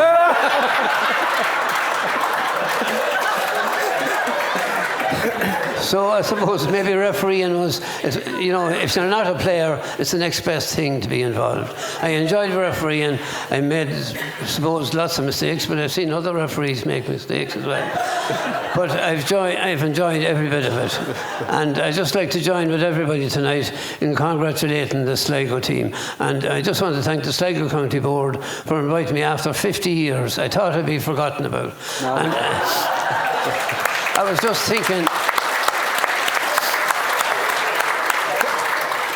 it's probably the last thing I'll be invited to in my life. Because I can't think of anything else that will won't happen. Well, can I say, I don't think it will. I think the Hawkswell are going to have you on stage for 4 nights next week. Anyway, Eamon McMunn's going to sell tickets in a few minutes. John Leyden, Sligo GAA President, on behalf of the county, first of all, can we all thank you sincerely for getting John Brennan to the chapel on time in 1975. How do you look back on this Connacht Championship success as Uachtaráin locally? Well, it was truly outstanding and hugely uplifting for our county. And I would say from time to time that some of the players, and all of them, probably didn't realise what they were doing for their county. They had a Connacht Championship medal, and it was an outstanding achievement. But the way it lifted our county, every parish and half parish, it was quite incredible. And the Gray brothers alluded to the 300 champions that went to Boston and London and wherever. People waited for that every Thursday. And you'd be tearing, your father might have the front of it, and you'd be tearing out the back half of it to see where the game was on club matches. But yeah. Somebody described it as a letter from home in those days. That's what the champion was to people living abroad, Sligo people living abroad. And that's a very good description of it. It was a letter from home. Yeah, well, that's quite true. But going back to the team itself, I would know many, if not all, of the players. And our Uachtaráin alluded to sometime in your life, particularly in your teens, something happens that inspires you. Now, I was a little bit more than a teenager in 75, married in April of that year. But a great friend of mine, Collooney man, Paddy Clifford, who was Cathairle Custaconda, he was a truly inspirational character, whether you met him by night or by day. And he asked me in 75, there was a particular player who spoke here eloquently earlier on, who was needing employment, and we mentioned a few possibilities, and of course he sent me on my way, and luckily enough we got him accommodated, and Brian McNiff took another player and what have you. But going back to the team itself, we had an exceptional leader who had great self-discipline in Barnes. And he did mention about his trip to the States and Joyce and all that. He told me that story before. And I'd say that was a pivotal moment in his thinking in the 75 team. And he inspired all the players around him because he led from the front. He punished himself no end. He often told me that after a game in the Markievicz Park, he would out to the Ross's Point to talk to himself and see how he might improve for the next game. It took him a while to cool down, and now I know he cooled a few other players in his era, but he did. That's the way he motivated himself. I forgot to say it to him, John, actually, when Barnes was here, but I think he went into the Connacht final with a bad ankle injury and played anyway, and I'm not sure whether you're aware of that. Not aware of it. I can remember an incident in Ballymote where he was crawling on one foot, but he stayed on, and he was pretty determined. But Castlebar was exceptional. All I know is that Tommy Morden, I thought the whistle would never go. I was talking to a chap, Christy Galogly, gone to his maker, and he was principal of the Tech in Ballinamore, and he was asking me about Tommy Morden. I says, a great referee, but I thought he'd never blow the whistle. Says Christy, he says, you know, you had too much marmalade on the toast that morning. The whistle was slipping on him.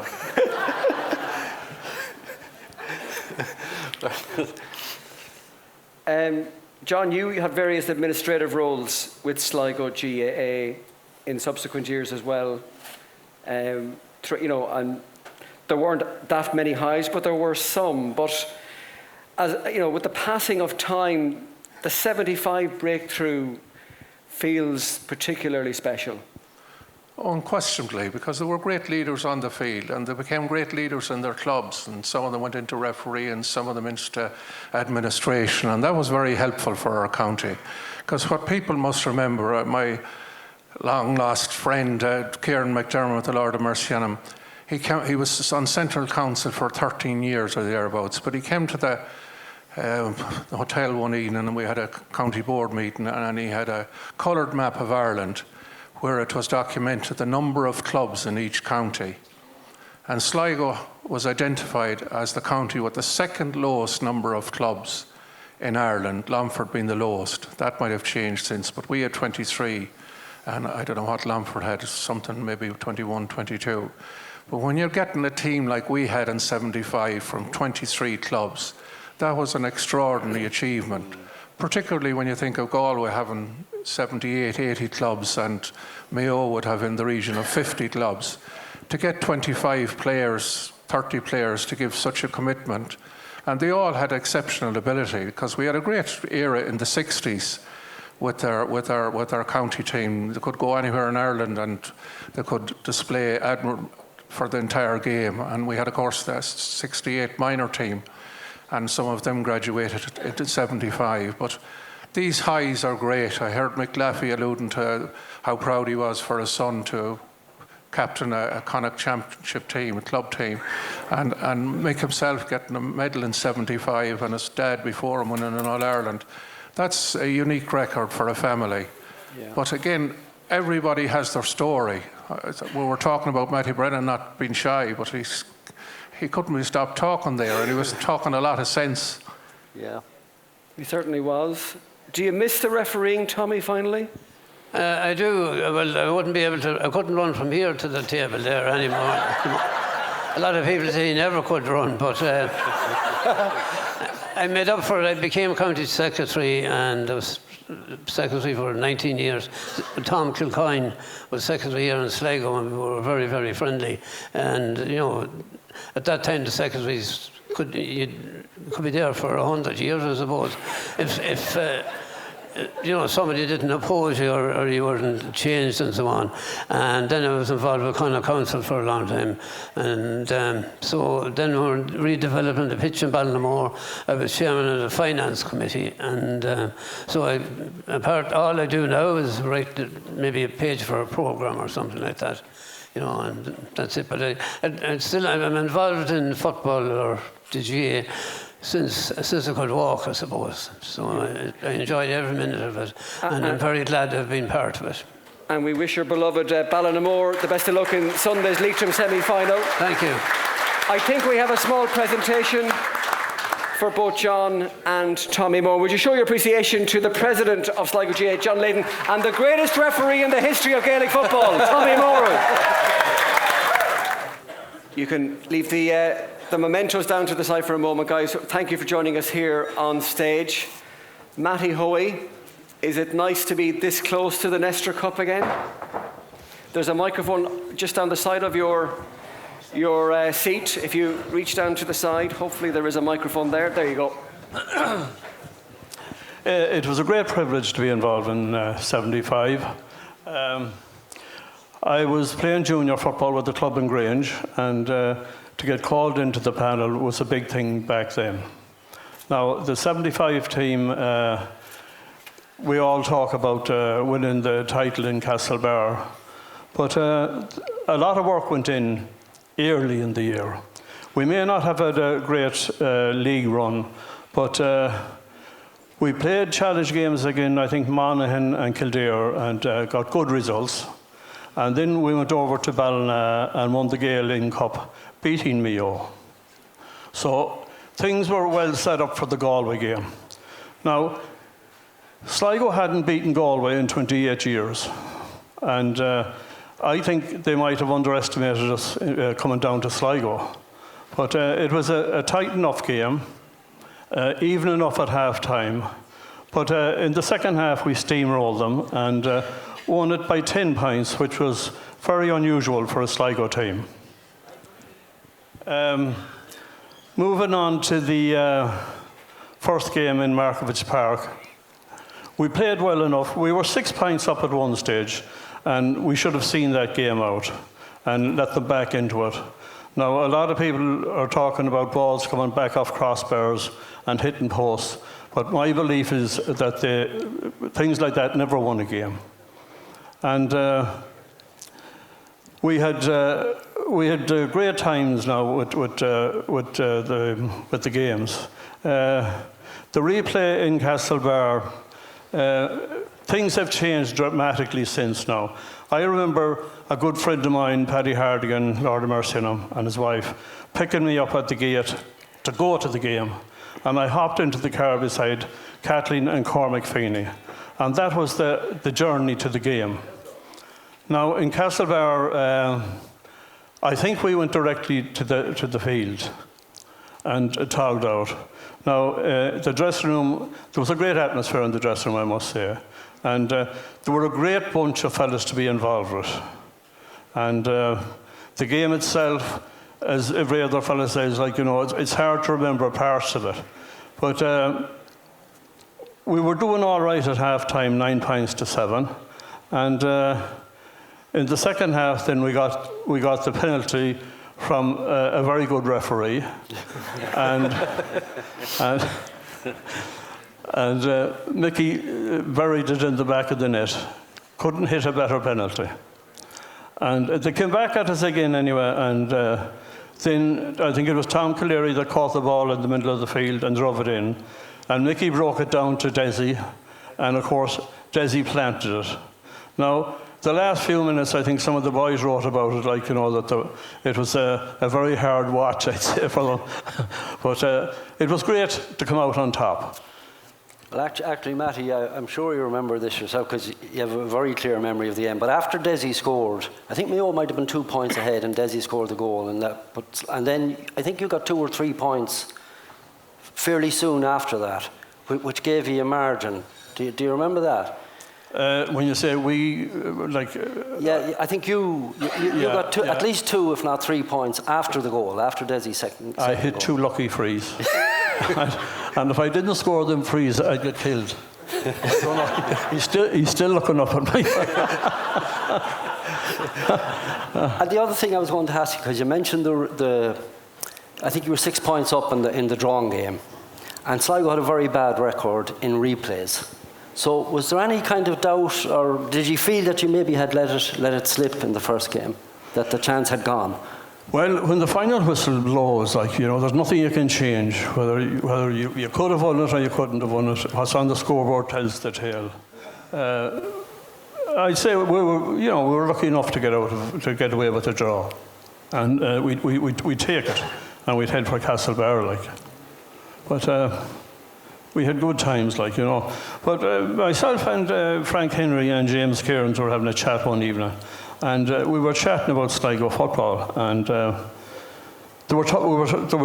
discussion was about the 71 team and the 72 team, and they'd go so far and they couldn't get over the line. But we came to the conclusion anyway that with the inclusion of us young fellas, That was the reason they won.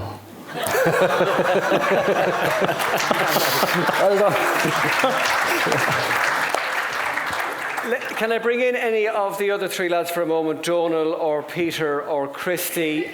For the players on this Sligo Connacht Final Palon, guys, who didn't start, whether it was Markovich Park or Castlebar, what was it like watching on the sideline where you're mentally kicking every ball and fisting every pass? What was that like? What do you remember that experience as being like? I'll take it there. I was privileged really to be part of the team, you know, and my brother was captain and I was really chuffed to be part of it. And when I was growing up, listening to Micheál O'Hare and Micheál Cairns playing football, and one day to be in the same dressing room as Micheál Cairns and Barnes Murphy and John Brennan, it was a big privilege, you know. And there was a lot of, Matty named three young fellas. There was 12 or 13 of us, around 20 or 21. I was 20 and Francie Henry was 19 and Peter here. We were all young fellas, so we were. And we were all part. And all we wanted was to be a part of it. But there was one thing that was in my mind when I was a sub that day and watching them. I wasn't going to be a sub after that. Any year after that, I was going to be playing, which I was, you know.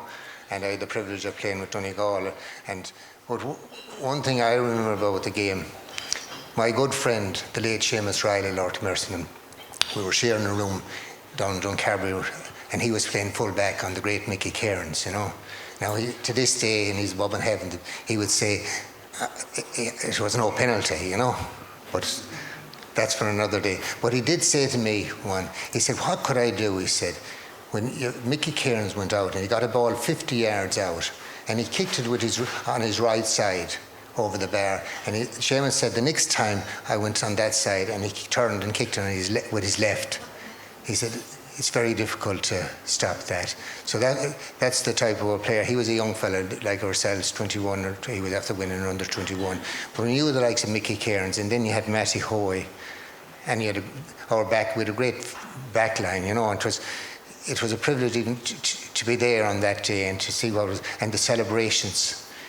They were just fantastic, you know. We were just chuffed, and I had the privilege. I started playing in late '74 with Sligo, and the first game I played with Sligo was against Mayo, and we drew in the Galen Cup in Ballina, you know. And that was and when I talk about some of the Mayo players, I'd have been in college in Muirdics and Ballina, and I was playing against them fellas, and I knew what they were. The type they were and how good they were, you know. So that was a big thing to myself. So I wasn't. The training the boys brought in and the training I was part of. I had great confidence that we would win the Connacht Championship, you know, and especially with Barnes there. I'm talking about the All-Stars and that trip and the whole lot. He didn't train one day, he trained 4 or 5 days a week, you know, and that was instilled in the team too. And it was a big factor, you know. You just mentioned, Christy, about the All-Stars, and it's just a thought that struck me. We had Mickey Cairns and Barnes were two All-Stars in the team. Was it a bit surprising that 75 team wasn't recognised with more All-Stars? There should have been, I'd say. I think there were 7 nominations. 7 of the players were nominated for All-Stars, but nobody made the final selection, which I suppose was a bit surprising. He did. The Kerry game really.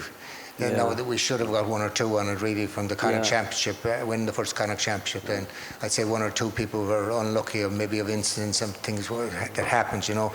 But I suppose the Kerry game really in through there. The other thing that strikes me, listening to everybody here tonight and all the great stories and everything, you were an extremely tight bunch, and seemed to be great bond between you all. You were great friends, and imagine 50 years on, you're still here together, and you can see from the stories you've been telling that you still are very close. And I just wonder, was that sort of bond that you had between you, we were wondering early on, what was it that created the magic? And I wonder, was that a part of it?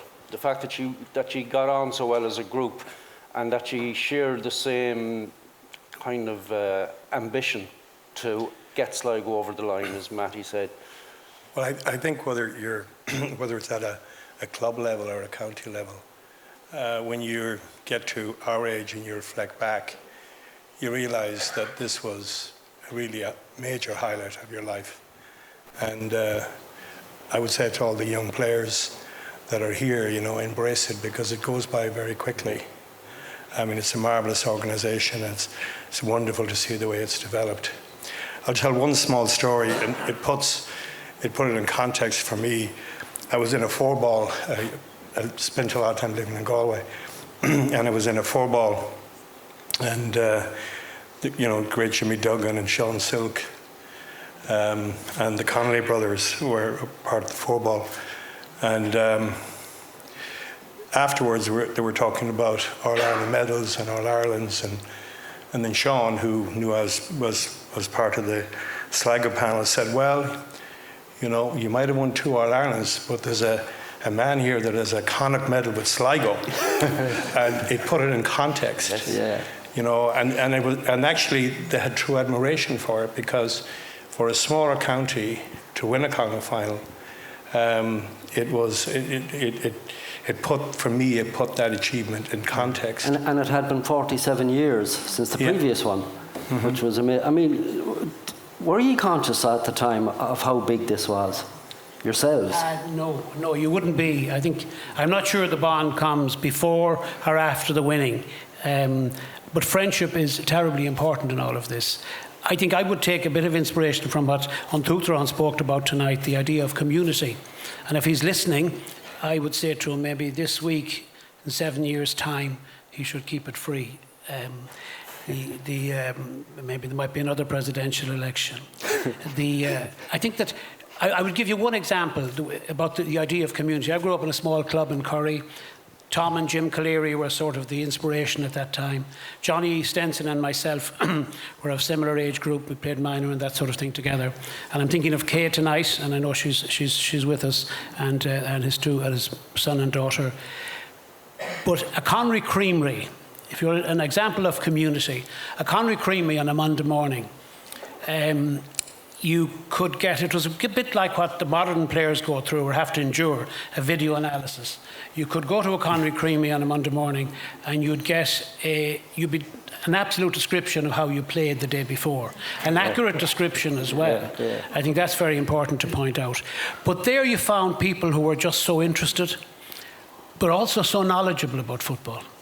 And that was the idea of it, that the GAA had this wonderful ability to pick up people and bring them together and give them reasons to be out and to talk and to get together. So I think the idea of community that the An Tuachtaráin talked about, and then the club, the idea of clubs, but of course friendship at the end of the day is more important than the football. Yeah. And there is a great friendship between the group, and it's just wonderful to see them tonight. Ladies and gentlemen.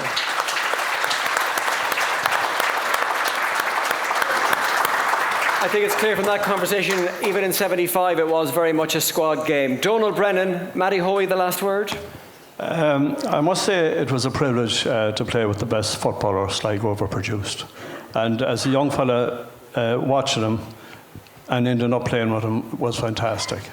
And the other thing I'd say tonight is that the man that presented this cup to Barnes Murphy was, we'll call him a Grange man, Aidan McGowan. He was chairman of Connacht Council at the time. So, representing Leitrim. What a pity. Very good. Sligo at heart, though. Sligo at heart. Donald Brennan, Matty Hoey, Peter Walsh, and Christy Murphy. Well done. Gentlemen, welcome. Thank you for your patience. You are the final trio tonight. Part of me feels I should genuflect at this stage of the evening, but Micheál Cairns, you are 82 years young? I feel about 65 tonight now. Well, you're still working? I'm still working, yeah. I came from Cork today now. Right. Yeah. To be here? I still buy a few cattle. Still buying cattle? I still buy cattle, yeah. I was no good at school, so it was the only job I could get.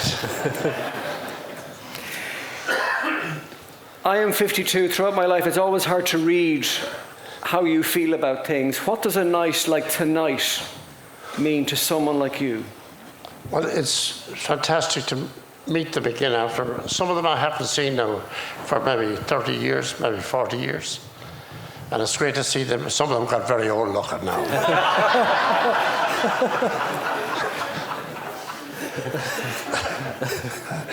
Would you believe it? Tom Callery, who I was very friendly with, didn't even bloody know me.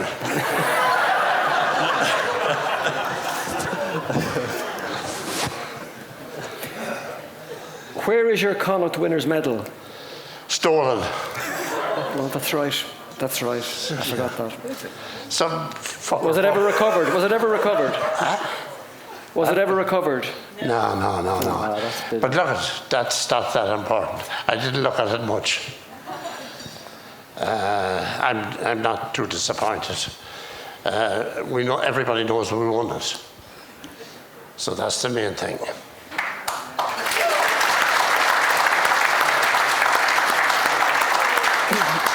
I'd just like to say, I was lucky to be on the team in '75, only for the man that was in charge, Barnes.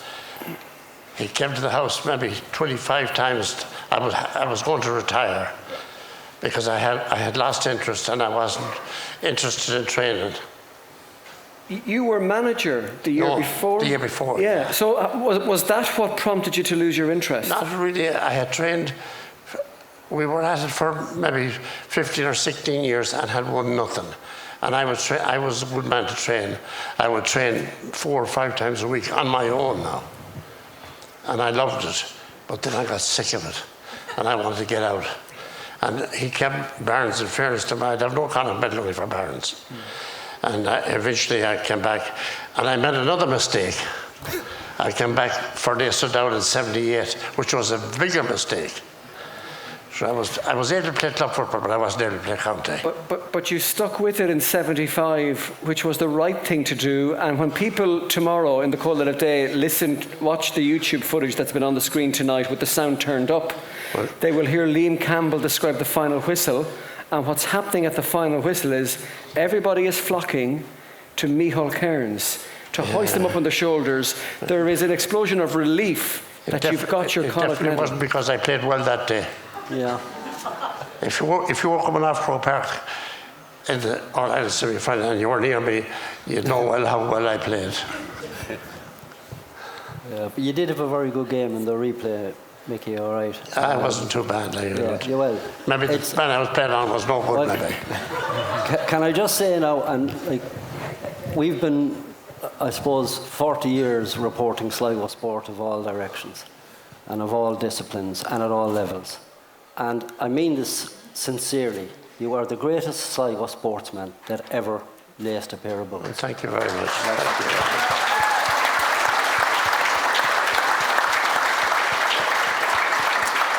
And can I just say, Austin, do you mind if I just read? I was saying earlier about letters that we used to get in the Champion, and it was the '75 version of Twitter. But I just came across this letter from a supporter, just a normal supporter, who said he had been watching Sligo for 28 years. This letter was written to us the week after he won the Connacht Championship. And it's a long letter, but I'll just read the final few paragraphs, because I think it absolutely encapsulates what Mickey Cairns did for football and did for that particular campaign. So he says, the Sligo supporters left McHale Park last Sunday, literally dazed with joy. I know that all the others will understand that I mean no disrespect to any of them when I say that most of it was because of the great Micheál Cairns. This man has done so much for football and stuck with it through thick and thin. Everybody in Ireland who loves football is delighted for Mickey Cairns. He said himself that he often played better football and lost. After watching inter-county football for 28 years, I can say I have never known anyone who has played so much splendid football and won so little as Micheál Cairns. What a great thing it was to see him finally get his Connacht medal. Thank you very much. And that was, as I said, that was from an ordinary supporter. But one last thing now, we had some fantastic players in Sligo now, but we hadn't enough at the same time. Yeah.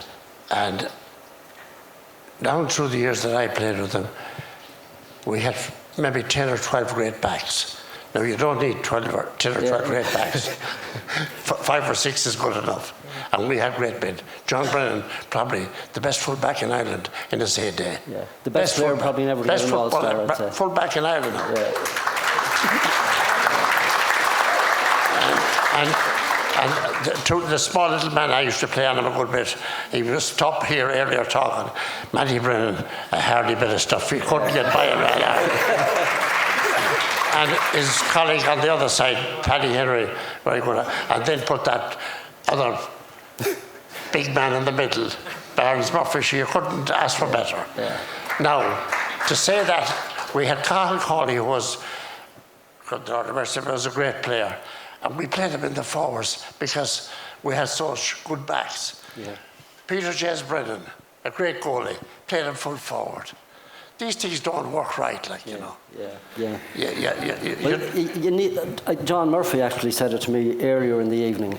For a county like Sligo, we hadn't won it for 47 years. We've only won it once since. But you need things to fall for you.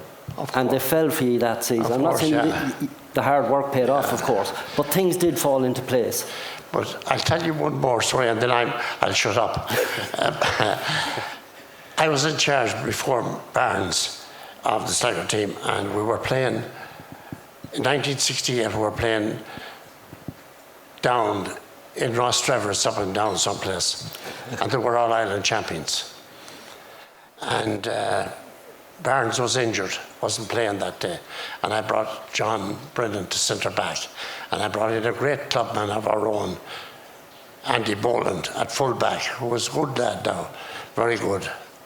A little bit like John Brennan, he wouldn't let you pass him that simple now, but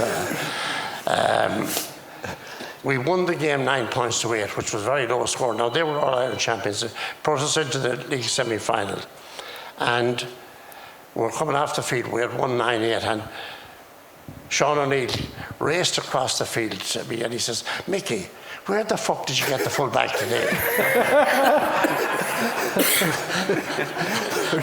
I said, "Sean, they had the best half forward I'd ever known. Paddy Doherty, James McCartan, and Sean O'Neill. They were the best half forward I'd ever seen." But I said to him, he said, "Clubman on my own." He said, "Gentlemen, he's the dirtiest bastard I ever fucking met." He says, I says, "How many scores did you get today, Sean?" "I never got a score, or I never got a free." Thank you for listening. Micheál, thank you.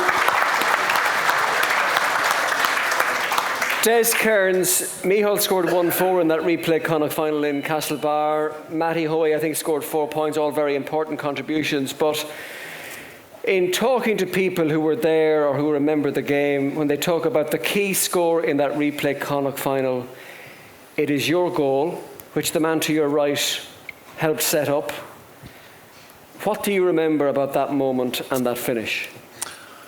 Well, I do remember it quite well, and I look at it quite often because I've got a replay of it on my phone.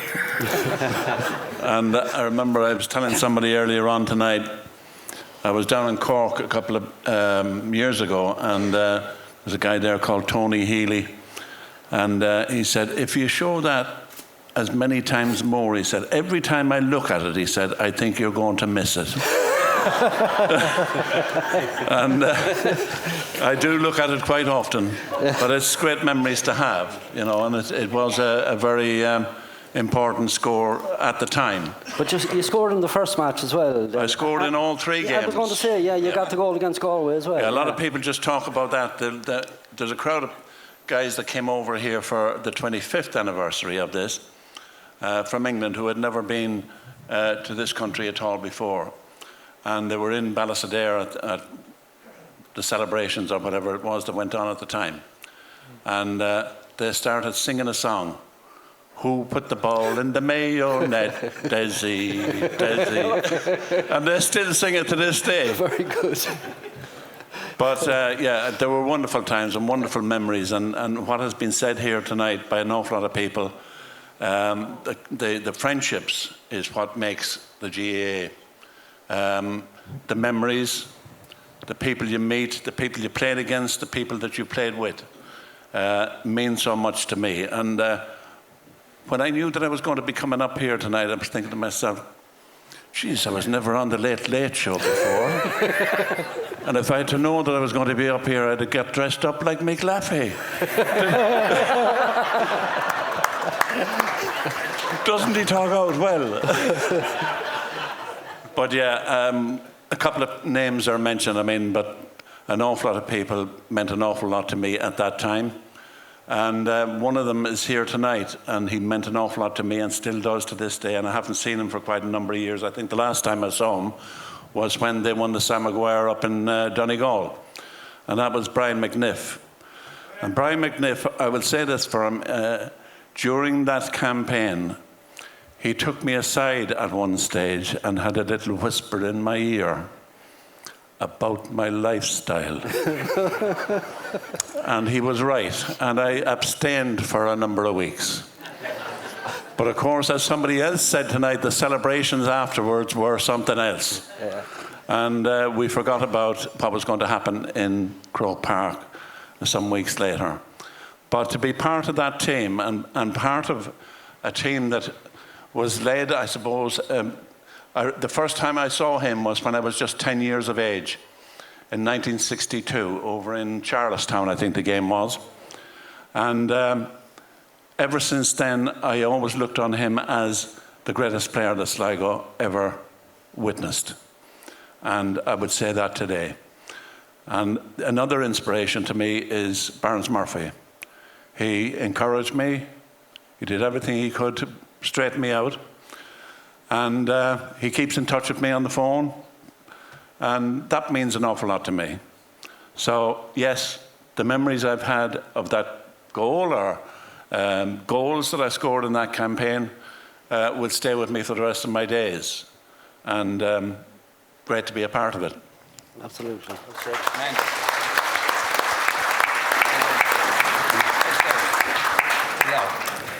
Paddy Henry, we're saving the best wine till last. You've been listening to You've been listening to your teammates for the past couple of hours. You are a keen student of Gaelic football and have been for as long as I've known you. What are your emotions tonight?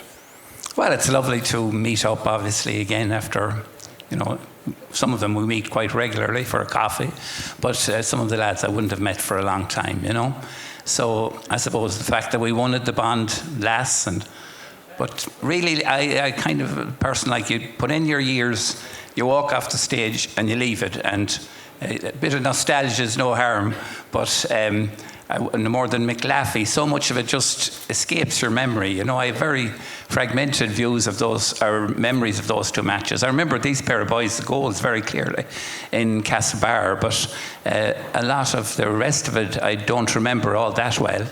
And while I was just as thrilled as everybody else to win it, on the big day like that, when you have a big success, every individual player likes to feel that they put in one of their better performances. And while I would have been very happy with how I played in the drawn match, I wasn't nearly as happy with the replay, because I felt Tommy O'Malley very much turned the tables on me the second day. But sure, it didn't matter, and 50 years later, it certainly doesn't matter. It was great to win it, and it was great celebrations at the time. I think you were telling me, Paddy, sorry for interrupting you, I think you told me before that you almost missed that campaign because you had planned to spend the summer in America, is that right? Well, Benny Wilkinson and Pádraig Regan, or Pádraig Rooney, he says they came back to join the panel after the Galway matches. I did the very opposite. I left. Yeah. I had arranged, I was a student at the time, and I wanted to go to America like most students. And Sean Silk, the Galway hurler, Peter, while she was in college, and he had been out the previous summer playing with St. Brendan's in Chicago. So he arranged everything for me because he knew them. So, we unexpectedly, I suppose, in many respects, beat Galway. So I decided, you're just turned 22, you've arranged to go to America for the summer. Yeah. So I hit off anyways on Tuesday morning. and not really knowing whether I was coming back for the Connacht final or not, because it wasn't fully decided. But then the reality was I spent a week in New York, went on then to Chicago. We were due to have a match on the Sunday. There was some row, some dispute. The game was called off. So I arrived back then on the Wednesday before the Connacht final, not having put my football boots on since beating Galway. So it's such a different world from today. Yeah. Just one light training session. And still I played better than I did after having 2 weeks training. So I don't know what the moral of the story is. The best decision you ever made, obviously. Yeah. The best decision you ever made was coming back for that. Oh yeah, it was great. And of course, with the replay, there was I was due to go back again if we lost on the Tuesday, but with the replay, obviously you stayed, and winning it then and all the rest of it. And Barnes got me in a job here up in Cairns Hill, putting in sewer lines. So that brought me back to reality. Yeah. But I have some memories of the Kerry game. Probably a bit left field now, not too many you'd know here. I don't know what teams do now before an All-Ireland semi-final. But like all good-mannered lads, we all went to the pictures. we went to the cinema. And a big picture that summer was The Towering Inferno, starring Paul Newman. All the ladies remember that film on account of Paul Newman's blue eyes. But it was about a big fire, and little did we know that 24 hours later we'd be trying to put out a bigger fire at Croke Park. But anyways, we got there. Mickey Cairns' phone is ringing here at 25 past midnight. I think he's selling a couple more Aberdeen Angus. But before you do that, one more thought? Somebody's ringing me there that you should be in bed, Mickey. No, a lot of people still ask me, after 50 years, people still ask me, who was the best player you ever played on? And I've said it many, many times, and he happens to be here tonight. Brian Beckendiff was the best player I ever played on without Fowlerby. Now, other players got the better of me by other tactics, but he was the best player. With his foot or with his hand, he'd get the ball away from me. And that was his job well done. And I'm glad to see him here tonight. A great friend still.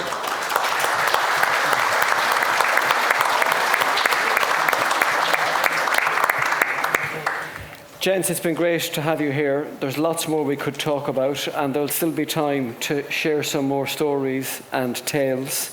You're looking at me, Micheál. Can I bring this with me? I'll talk to Francis later on. Ladies and gentlemen, would you show your appreciation for Paddy Henry, for Des Cairns, the goal scorer in the replay, and there is only one, Micheál Cairns.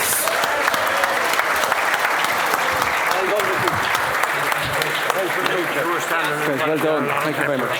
Thank you. Thank you. Okay, thank you. Austin?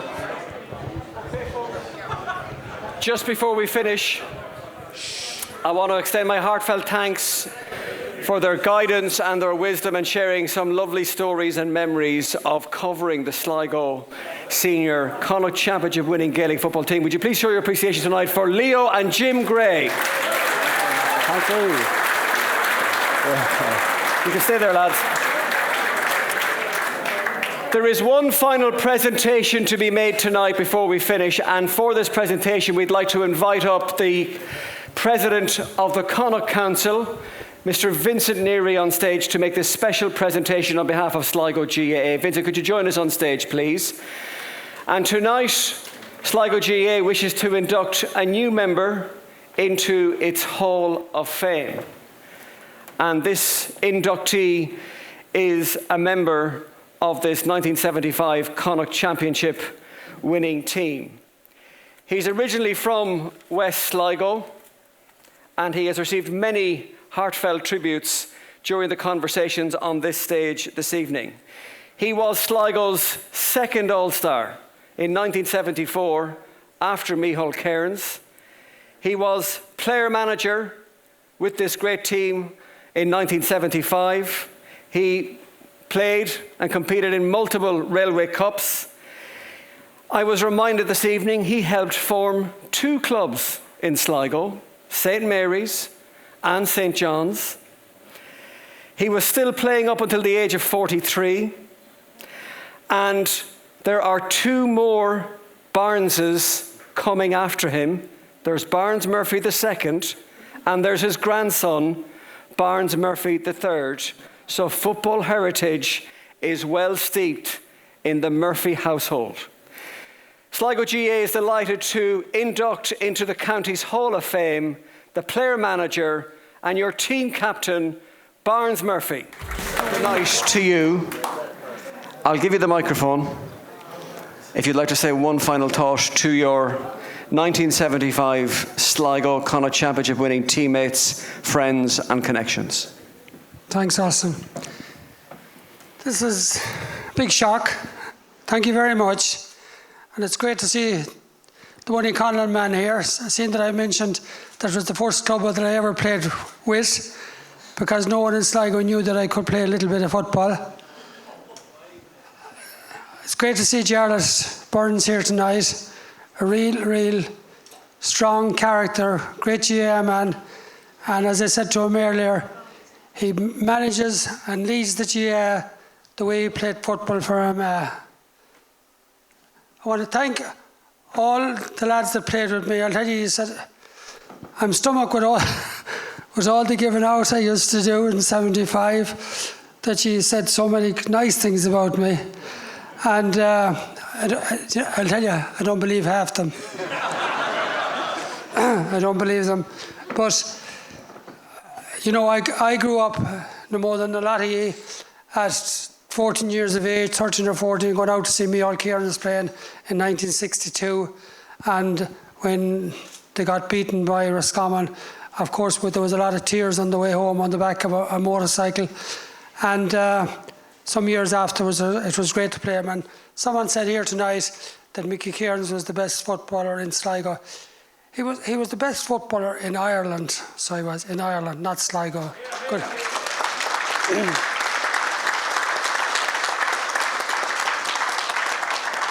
And the Grey lads said a lot of good things here tonight, and I'll finish off like Podge Flynn said.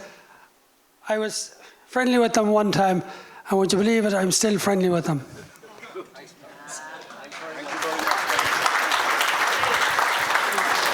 Thank you. Thank you very much. Barnes Murphy, congratulations, folks. To finish, there are names that don't need any county identification. Mickey Cairns is certainly one nationally. Barnes Murphy is certainly another. Barnes Murphy, congratulations. Folks, enjoy the rest of your Sligo celebration dinner. Thank you all for being here. Enjoy the rest of the night. Good night. And on behalf of Sligo GA, could we just thank Austin O'Callaghan?